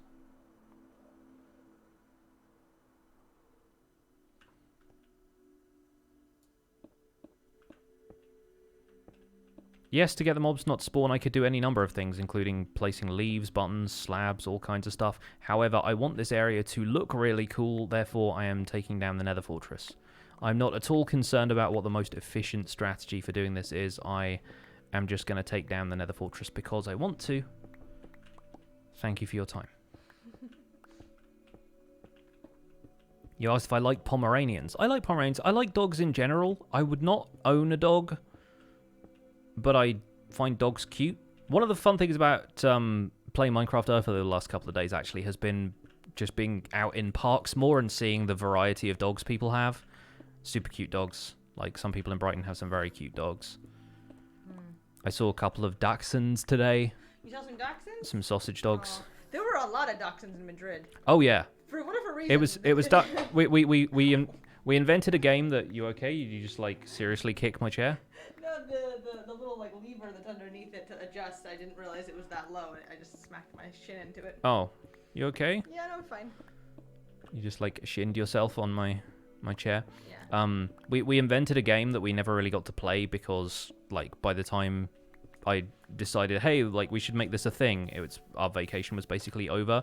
But the game I invented in Madrid was Dachshund or Dalmatian, which was basically just like predict which the next type of dog we will see is, because like so many people had either Dalmatians or Dachshunds, and we didn't necessarily take note of the people walking them, so it may well have been the same animal that we saw several times, but there was definitely more than one of many breeds of many of the both breeds of dog. So yeah, it was pretty funny. You were showing me pictures of sheepdogs. Yes. Just yesterday. You were like, look at how cute. Old English sheepdogs are probably my favorite breed, because they're just like they're one of those dog breeds that looks like just a person in a dog costume in a way, which is not like the reason I really like them or anything, but they're just so adorable and lumbering and cute, and like the Dulux paint dog, if anybody is familiar with those adverts. But yeah, I like Old English sheepdogs. I would not own one though. Again, like dogs I feel like aren't really very compatible with our lifestyle. We are very much like cat people, because cats are a little bit more chilled out and independent, whereas dogs require all of the care and attention and walking and that kind of stuff. But yeah, which is not like, I think some people go like, they're such a pain because they require that. No, those are just their needs, you know what I mean? And yeah, like, exactly. I think it's important to note like what you have the capacity to do as an owner and to provide a good life for an animal. It's just responsible, really. Yeah, and what you're like, no, I don't have the energy to do that. Yeah. I meant to change to my bow, and I just went into third person by mistake. Yeah, I think it's the kind of thing where we are a lot more comfortable taking care of cats, because they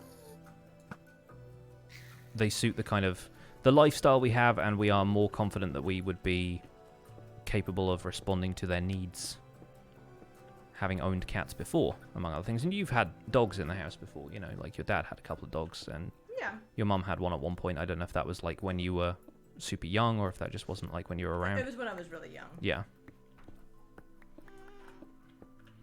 Do I feel too busy when I do 3 series? I'm only really doing 1 series right now, so I feel pretty busy anyway, but it's more about the amount of videos I do than whether or not 3 series is a thing. Although I have said a couple of times in the past that doing like multiple vanilla series isn't really going to happen on this channel, because that's spreading myself too thin.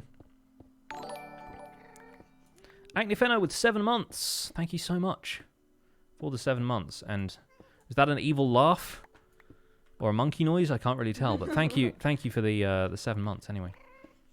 What's better, American Office or British Office? I didn't really like the British Office, to be honest. I haven't seen enough of the American one to judge, but I've heard it's very good.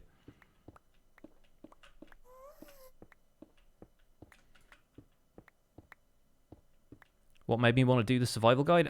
It's basically the sweet spot of doing tutorial videos, which were already the more successful things that happened on my channel, and a Minecraft Let's Play, which is something that I always want to do but needed a strong concept for. And I decided that Minecraft had changed so much that some of the older survival guides that people went back to, things like Paul Soares Jr.'s Survive and Thrive series, were probably a little bit outdated at this point. I feel like the last big one of those was maybe around Minecraft 1.9. And I wasn't necessarily a Paul Soares fan, like I didn't take the idea from him specifically, but I just noticed there was a bit of a gap in the market for a tutorial survival series, and so I decided to fill that. Someone is down with the sickness. Okay, right, that's...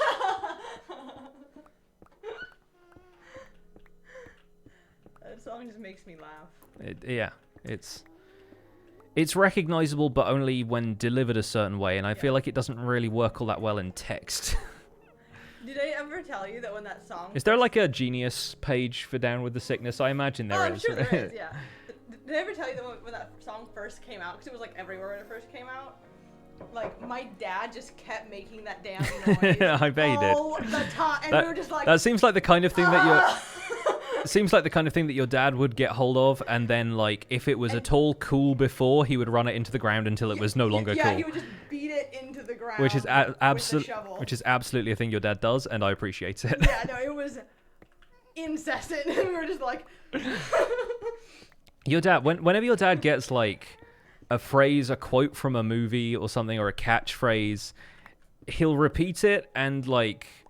it mutates over time to the point where it is no longer at all what it was originally. Oh yeah, no, like if close. it's a quote from a movie, then he'll like do it in this like he'll start doing it in he'll exaggerate it. He'll start doing it in like different accents and stuff, and then it's become entirely his in joke.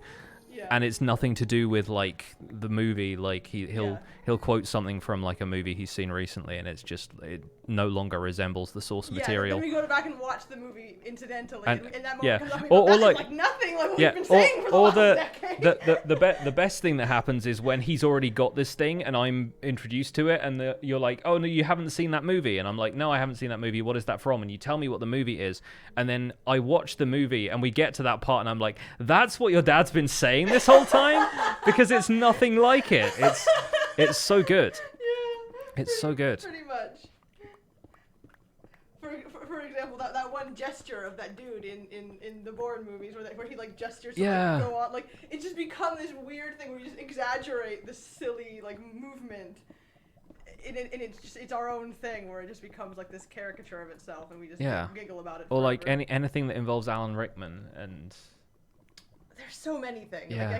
Like my family like will communicate in movie quotes in a very ridiculous way, which I'm sure for some people they're like that's not their jam. They find that but it's very much my family's jam. Liara's like, that's dad's, and I'm like, yeah, pretty much. Except with my dad, it's like spontaneously bursting into snatches of folk song and things. He's got like a folk song that's got lyrics relevant to basically anything you say. It's a large repertoire. He will pull out a weird lyric from out of nowhere, and I'm just like, what is he singing? So somebody will say a phrase that occurs in some sort of folk song from the last 50 years or more, and he'll just sing it like at the dinner table or something, and my mum will be like, all right. We'll just look at him and go, okay. Yep, he's off. He's going now. It's happening. Yeah. He's in the zone. Wouldn't be him without it, though.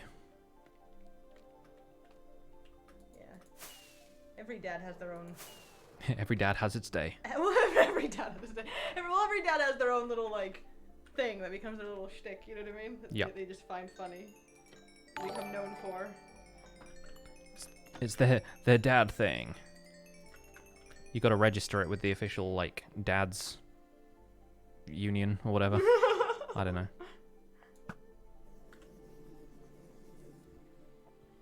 Yeah, my mum plays with 8 months. Thank you so much for the 8 months of Twitch Prime. Appreciate you. How you doing? Insanity was taken. Hello. Welcome along. You do that, but instead of folk songs, it's hip-hop songs. That's cool, though. Like, you get points for that. That is cool.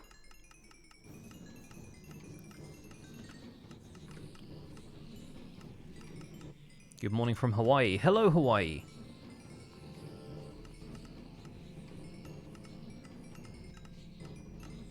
Do you want to respond to Michael? Oh, yeah. I think I'm fine with either of those. Yeah? Yeah. I mean, sooner is usually better. Is Monday easier because you wouldn't then have to reschedule a stream? Actually, no, thinking about it, Monday might be worse because I'd be doing the podcast next Monday. So, yeah, so maybe Thursday, and I'll reschedule my Thursday stream. I'll stream on Wednesday instead or something. Okay. Oh gosh, snowy Sweden, -8 Celsius. Oh wow, that's intense, but seems like typical for Sweden. So fair play. I do have the fluffy stash going. Needs a bit of a trim, but it's whoa. Oh no. Did not have my stuff on at the time. Is that death number 13? That is death number 13. Where are you? Since last death, 5 seconds. Number of deaths, 13. Yep, unlucky for some. Oh no. That's fine, we can get that back. Oh, there's a selection of gravestones in that one.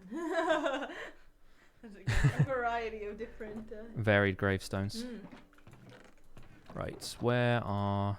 Anyway, I'm gonna go. I'll text Michael. So, you think Thursday will be better? Yeah. Yeah, I think so. Oh, I hear fireworks. Ow!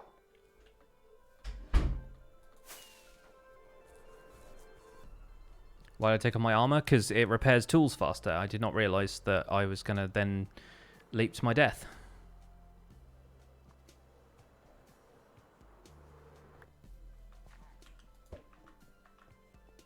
I have 10 tridents and you're trying to find your first trident? Yeah, I have a trident farm, so...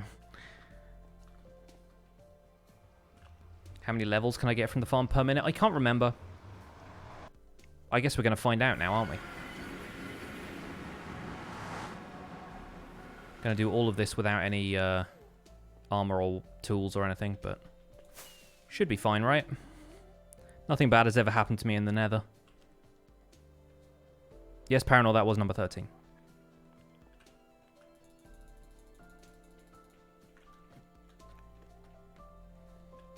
Look at this sad pile. 7 levels back. Alright.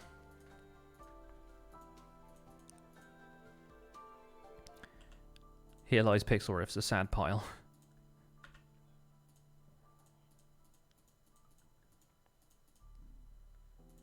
It's so weird, like... The hotbar for Minecraft Earth is only 7 spaces. It's so weird having 9 spaces again somehow. Like, I don't know. That's pretty funny. Alright, let's go and reclaim some levels.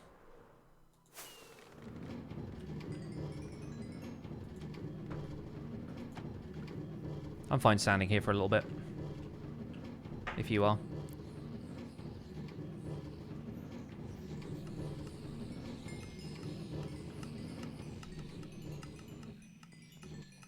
Let's turn the friendly mob sounds off again, though.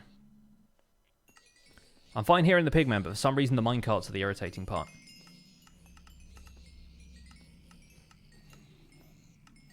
I died, yes, but in a very easily recoverable place, so that's fine. And no pigmen were wearing my armor when I came back for it, so that's good. I was just talking in this about how I didn't die.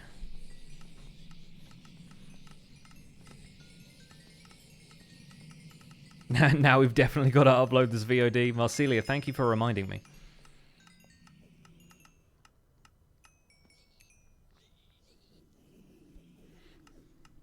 Yeah, Pixel VODs needs a bit of a resurrection, I think. Well, I'm going to log into Minecraft Earth while I'm here, see if there's any tappables around. Occasionally I do get a few, like, quite close to where I live, so... I don't get any adventures here, though, because I'm too far off the road.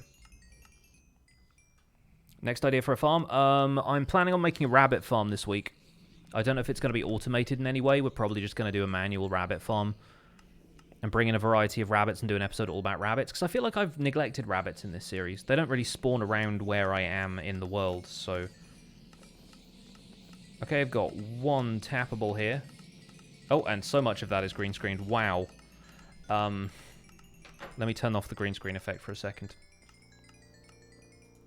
Webcam, filters, chroma, there we go. So this is where we're at in Minecraft Earth.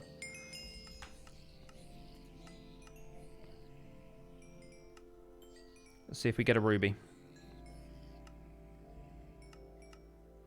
There it is. Nope, no ruby for me. I have about 150 rubies now, though. I have not bought any. So it is quite possible to play this game without microtransactions. And succeed. Anyway, back to cyberspace. There it is. Looks a lot like Pokemon Go. The tappables thing looks like Pokemon Go because it's, let's face it, it's the world. It's like saying Google Maps or Google Street View looks like Pokemon Go. It's it's like superficially the same, but gameplay-wise it's very different. How many games can we play simultaneously on live stream? Oh, we've already got 36 levels, though, so that's not bad. I think the pigmen have stopped paying attention to me, though. Wake up! Look at the army of pigmen. Bless them. What are they dying on? They have entity cramming minecarts in there. Basically, there's 24 minecarts all in one place, which is why they're going back and forth a lot. I've not quite figured out how to stop them doing that, or if it's really necessary to. But eventually they would entity cram themselves anyway if you got 24 of them in the same place, but...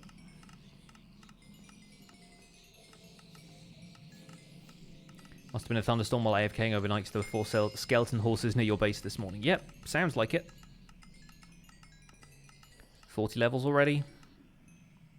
We could go to the Enderman farm if I want to get levels even faster, but... Then if I take my armor off, I fall into the void. It's a good thing I used this farm, actually, in retrospect, because if I'd completely forgotten to put my armor back on and had fallen into the void, that would have been all of my stuff lost. Could I make an episode about scoreboard commands? It's not really relevant to a single-player world, is the thing, so... I mean, there's some stuff that might be, but I feel like a lot of that stuff is really a lot more applicable to servers. So while I could do it in future, it's not, like, the top of my priority list. Can you see the Enderman farm? You can see it if you go to my YouTube channel. I'm not going to go there right now. But I did an episode about it a while ago. I've used it in a few episodes since then. It is Nembon's Ender Mini, if you want to go and look up the original tutorial by Nembon. It is very much worth building, if you're in Java Edition at least. It doesn't work the same in Bedrock, because it exploits how fast Enderman can spawn if you build a spawning platform at the bottom of the world. The only data pack I use, IP Gaming, is a data pack that stops Enderman from picking up blocks, and that's only because I was building a landscape in the end and they kept moving all the grass around. No, Tragic Gaming, I don't have any plans for a hardcore series, mainly because I would not play it any differently to the way I play this series, except the series would just stop when I died. I don't find that particularly interesting.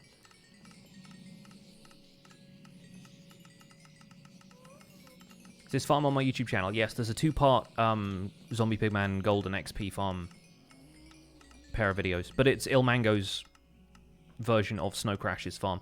It's not built exactly to the specifications Ilmango has either, so if you follow Ilmango's tutorial, you'll probably build it better. Tragic Gaming with the Twitch Prime sub, thank you so much.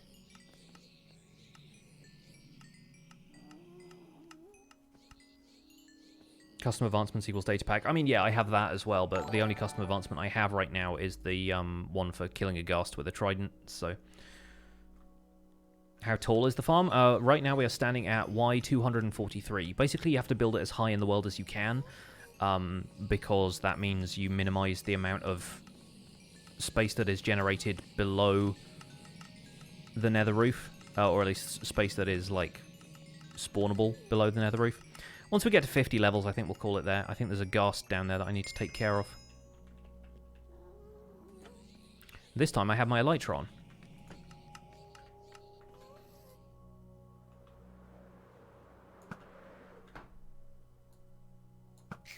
Tell you what, it'd be really funny if I just, like, went for that ghast too hard and just nosedived. Died again. Wouldn't that be funny? Be so funny. Do I have a sorting system below the farm? Yes. Yeah, it's a pretty simple one. Just hoppers feeding into a series of chests. All of the gold swords get pushed out into that chest there and transferred into the hopper minecart. Comparator picks up when it needs to go over the furnaces. These are all just loaded with sticks, gold nuggets in there. Yeah, it's pretty standard. What's the longest project I've done? I mean, if you count the Survival Guide series as a project, probably this one. What's the longest project I've done in the Survival Guide itself? I think there were a couple of farms that went to maybe 3 parts long.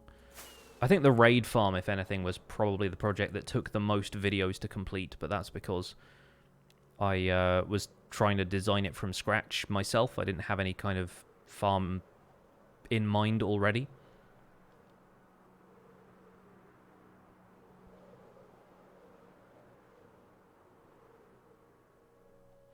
Anyway, let's get back to what we were doing before I died. I mean, the castle build was probably, yeah, that was perhaps the largest project. The single largest thing I have built, probably. If you count it all as one thing. But then the way I tend to think about it is it's all split up into a series of smaller projects anyway. That's how you tend to make this stuff manageable, is you just split it up into bite-sized pieces. Like a bar of chocolate, I guess. Azuma's raid farm? No, my raid farm. How dare you?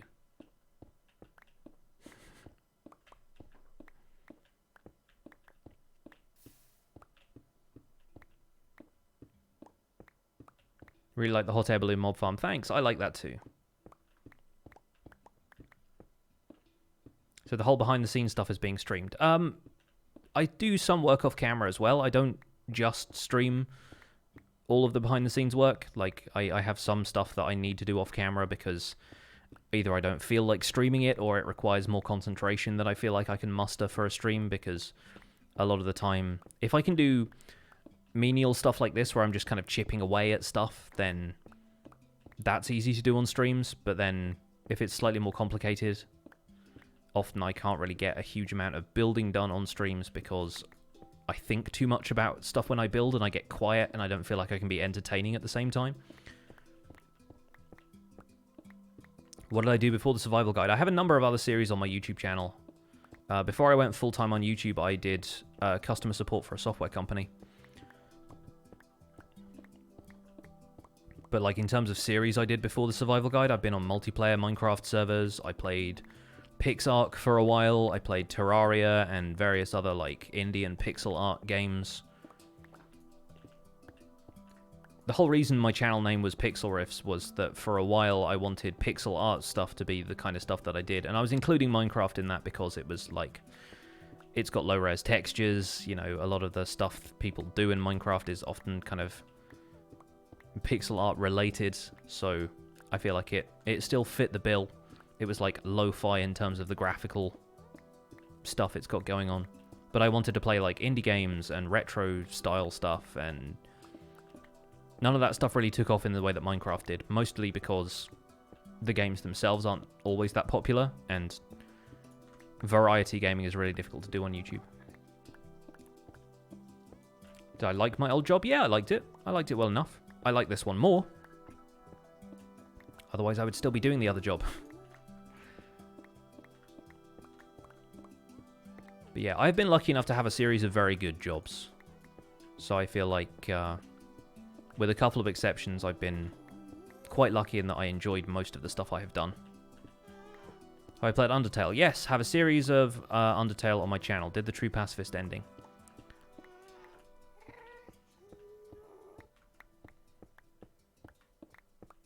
I also really like the soundtrack for Undertale, and it is one of the video game soundtracks I have on vinyl now. Because I'm a nerd. And I covet physical media sometimes. Hello. You're not helping. See? Not even blowing up any nether brick. Alright, that was close, but no dead ghast. Just back off a little bit, please, sir.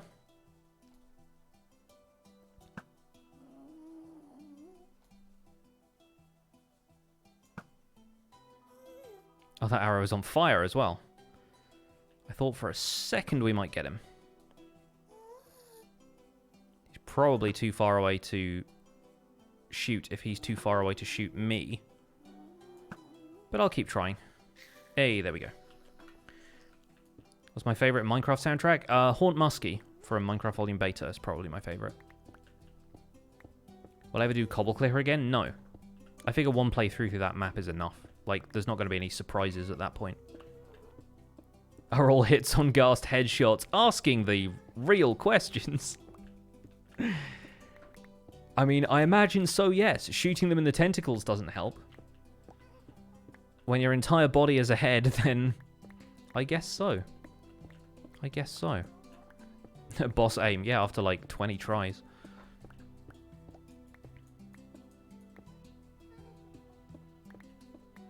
XD Outlook with $1. Thank you so much for the $1. Hey, before it. Okay.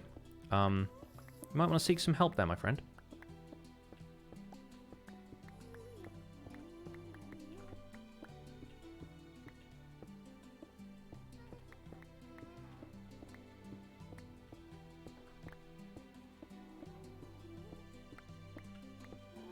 And I recommend saving your dollar for, you know, tomorrow.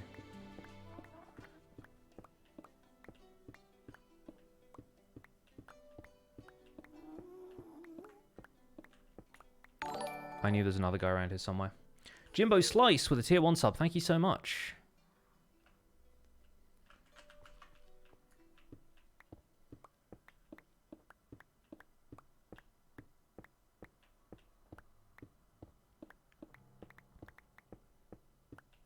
Fantastic. Glad the stream is helping.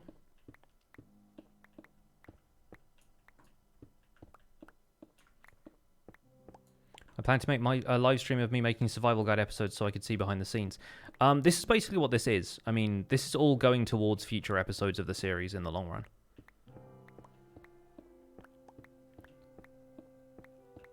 But, like, the process of me recording is not really going to be that interesting for people to see on streams. If you want to see what it's like when somebody records the stuff that they stream and, like, makes their content from stream footage, then I recommend watching Joe Hills from Hermitcraft, because that's what he does.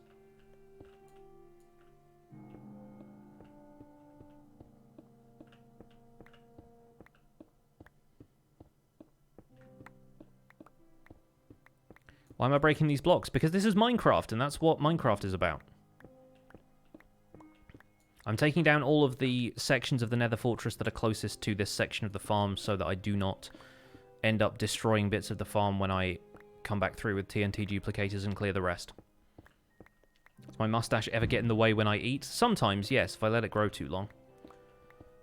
The trick is to, like, shape it slightly so there's still this bit in the middle here. Occasionally when it gets too... I know when it gets too long because, like, I have to worry about tea getting in it.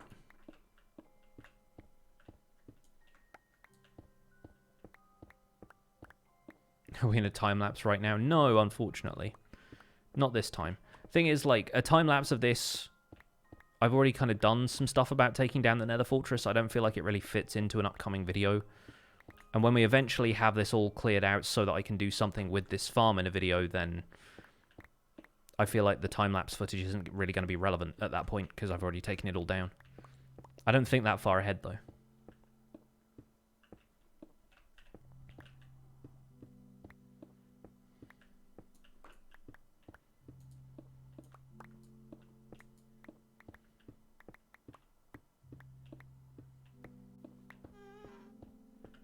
Your cat would groom your dad's beard. That's cute.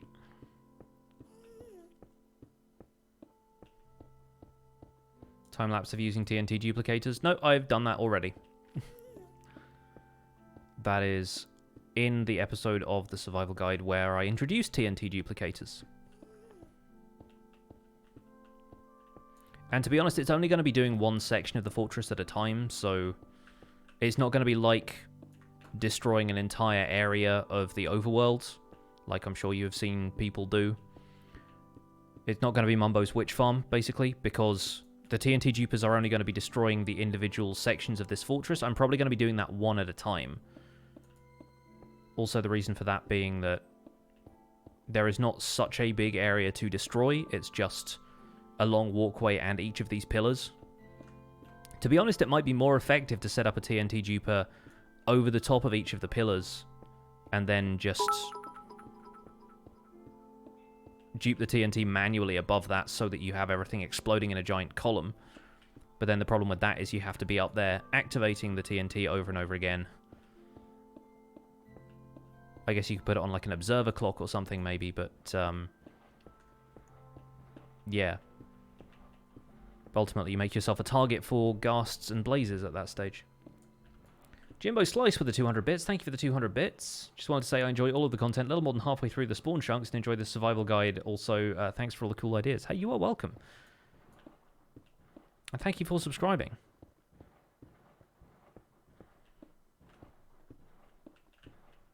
What kind of music do I like? I like all kinds of music. Lately, I feel like I've mostly been listening to video game soundtracks, though. And the reason for that is because video game soundtracks have become more and more cinematic over the years. Even back in the day, I really used to like the music from like the Sonic the Hedgehog games and stuff, though. I always had such great jams. But then video game soundtracks are more and more becoming like film soundtracks now, where they are so stylistically linked to the subject matter, and they are often like orchestrated and arranged. Even if it's not real instruments, it's virtual instruments that sound really realistic.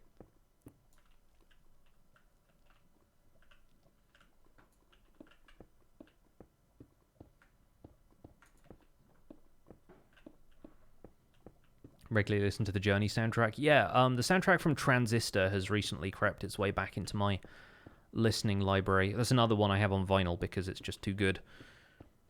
And Transistor has some amazing music in it. Some very good songs. The soundtrack for Sayonara Wild Hearts is also very cool, but that entire that entire game is basically like a music video for the soundtrack. Like it's effectively like a playable pop album, which I have yet to actually play, but I really like the music. The Video Game Awards Orchestra is really good. My friend Dan took me to see the Final Fantasy Distant Worlds performance at the Royal Albert Hall a little while ago, and that was super fun. That was like around the time of my birthday. And yeah, they were playing a bunch of stuff from Final Fantasy VII because it had been like, was it like 20 years since the game came out this year? It seems like a 1999 game, but also the remake was getting hyped up at the time.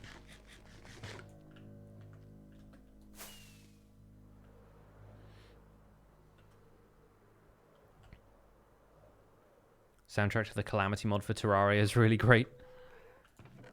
And Terraria itself has some pretty cool music as well.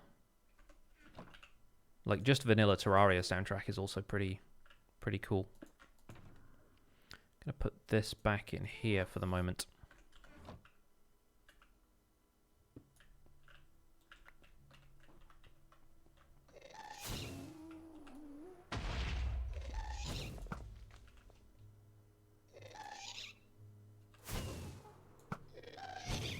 That was a lag spike. Did I get the drops? Or no? I can't tell. I saw the gunpowder falling. I did not see where it landed. Unless it landed around here where that netherrack was. Above the lava. You really enjoy the music where I play during my time lapses. Where can you go to listen to those? I link them all in the video description. So if you find a particular song that you really like, then there is always a link to it in the video description. Often on screen as well. Like I put the links to the Arcadium or Caillou's SoundCloud or basically anyone that I use. I try and like actually signpost the URL for their music in the video. What's my favorite enchantment? Probably Silk Touch.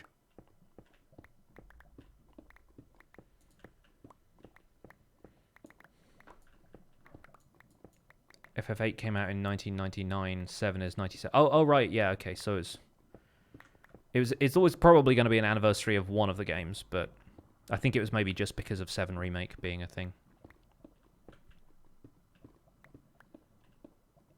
Sharpness 1 billion.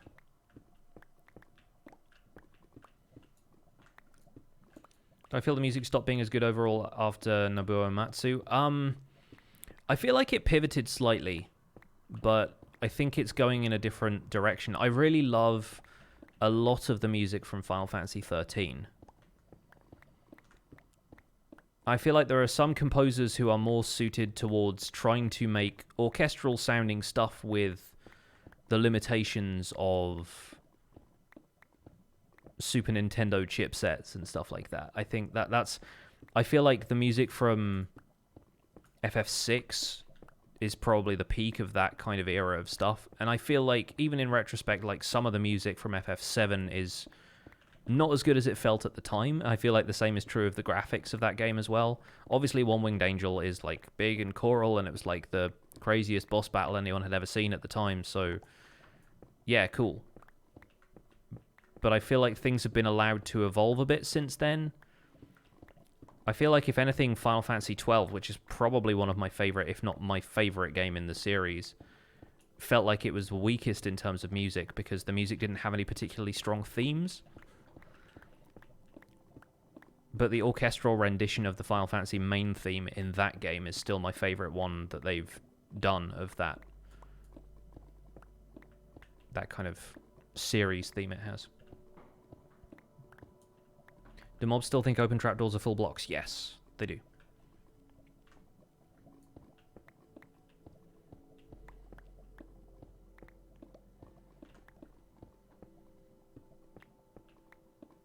Have I heard about the Minecraft Bedrock Edition 1.13 update? I know you guys have foxes now, finally, after like 14 months after they were originally announced at Minecon.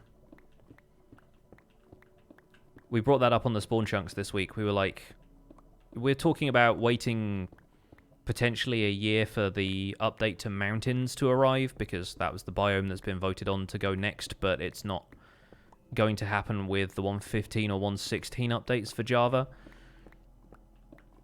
So Mountains and the Nether update are not arriving at the same time. The Mountains are arriving after.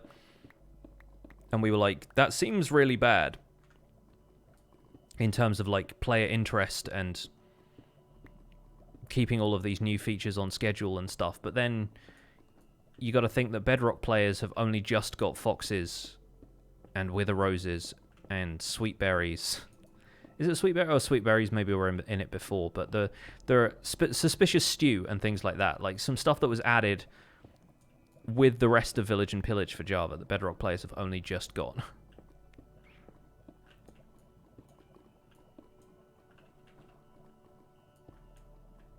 FF12 was so good. FF12 had such a great world, and I know it's kind of partly from Tactics as well. It's all like Ivalice is like a shared world from some of the other Final Fantasy games, but still, like, I really liked the amount of like races and stuff they have in that game, the amount of political emphasis on the plot instead of it just being like a love story that happens to have a plot as well. I feel like, yeah, in Final Fantasy X, there's I feel like there are two A plots in that, which is like obviously the whole Summoner's Pilgrimage stuff, but then also Tidus and Yuna.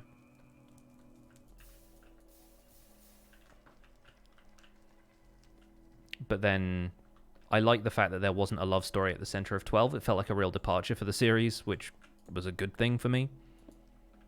It wasn't like Vaan and Ash had to fall in love or whatever. It was just like, no, they're just on a journey together. Some people made it felt like it felt like weaker by comparison, I guess, but there was some other stuff going on in that game.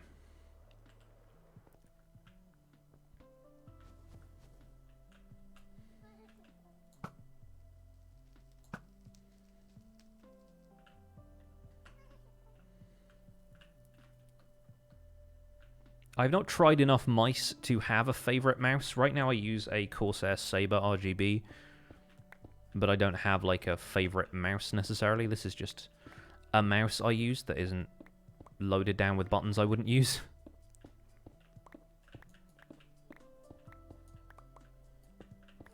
Still going to release the Spawn Chunks on Monday. Not this Monday, no. This Monday, because it's Remembrance Day, Joel is going to a Remembrance Day service in Halifax, where he lives. So we're going to be recording the Spawn Chunks later that day, and it's going to be released on Tuesday. Joel prefers to take Remembrance Day off as like a state holiday, so it's like, yeah, basically a day off for him. But he's still fine to record, he says, as long as he doesn't have to like do all of the work of publishing it. So we're probably going to release the episode on Tuesday. After that, of course, it's going to be Mondays up until Christmas. And we're going to take 2 weeks off for Christmas like we did last year, because Monday the 23rd and I guess the 30th are the last 2 Mondays in December, and those are going to be like probably time that we are both spending with family. What do I think of the Bedrock glitches recently in the game? I haven't really looked into what the glitches are because I don't play Bedrock Edition, so I don't have to keep up with that stuff. I don't necessarily like follow a lot of the development of Bedrock Edition the rest of the time.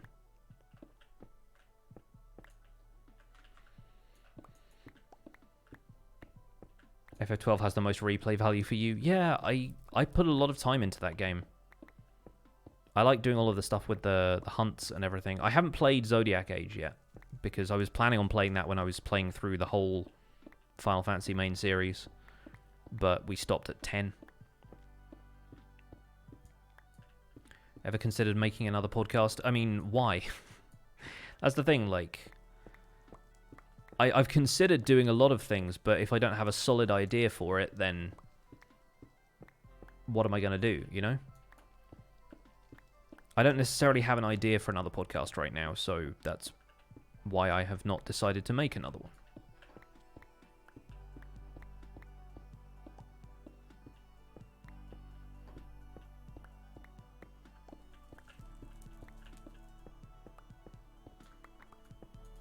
There's a bunch of stuff I could talk about, but I feel like you have to have a pretty strong podcast concept these days in order to get any kind of recognition for it or support for it, because I can't remember how many podcasts Joel said there were last time he looked, but there's something like 700,000 podcasts now. It is a ridiculously high number like that, to the point where, like, you've really got to be filling a specific niche and understand that with that niche comes also a niche audience.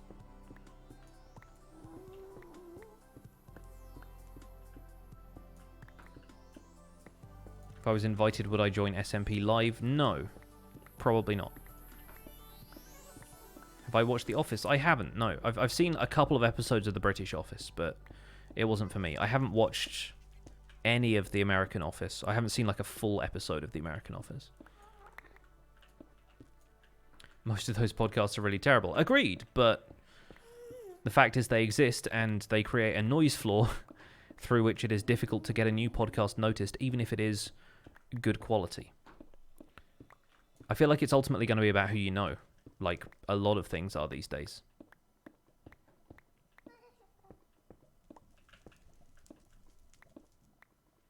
Watch The American Office, but keep in mind the first season is bad. I feel like people say that about Parks and Rec as well. Parks and Rec is another show that I feel like I should get into, but I just never have, and everybody says it doesn't get good until like season 2 or season 3 or something, and you're like, well, I need to know who these characters are, right? I always feel weird jumping in like halfway through the run of a show, even if it is like a episode to episode thing where there isn't much continuity. Anyone who's seen a decent GIF collection has seen most of The Office. Yeah, I've seen a lot of pictures of, like, I've seen a lot of GIFs of Steve Carell making faces, and that's probably enough for me. And yeah, I gather Brooklyn Nine-Nine was written by the same people who wrote Parks and Rec, so the cast is quite similar. The first season is good if you haven't watched the other seasons yet. Okay, right. So people are like, in retrospect, this is not great, but then it's a good intro to the series, maybe. I don't know. I like that someone was just like, anime? No, pixel riffs.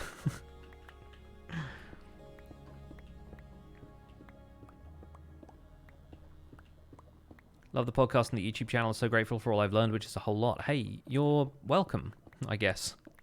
Still feels really weird saying you're welcome for these things, but I'm glad you're learning. I've heard very good things about The Good Place as well, but yeah, again, don't have that much time for TV lately. How long am I going to be streaming? I'm probably going to be cutting this short fairly soon. What time is it now? Like 6:30? Yeah, I need to go soon.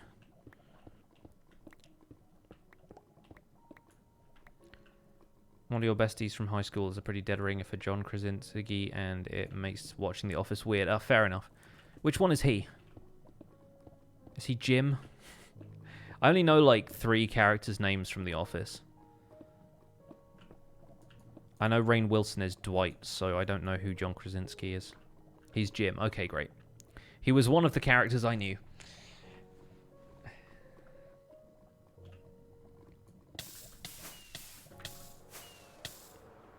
I took off and then I didn't took off and then I took off.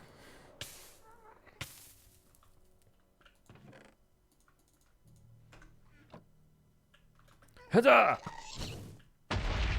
Stop blowing up my ice! Only I'm allowed to blow up my ice. You big marshmallow nerd. You know what, yeah, I think we're going to call it there. It's been an eventful stream. We've died. We've broken lots of nether brick. People have asked me why we're breaking lots of nether brick. It's been a good stream. I'm going to leave that on the screen. How do I get rid of the rest? Yeah, there you go. Pixorus fell from a high place. Rip, F, etc.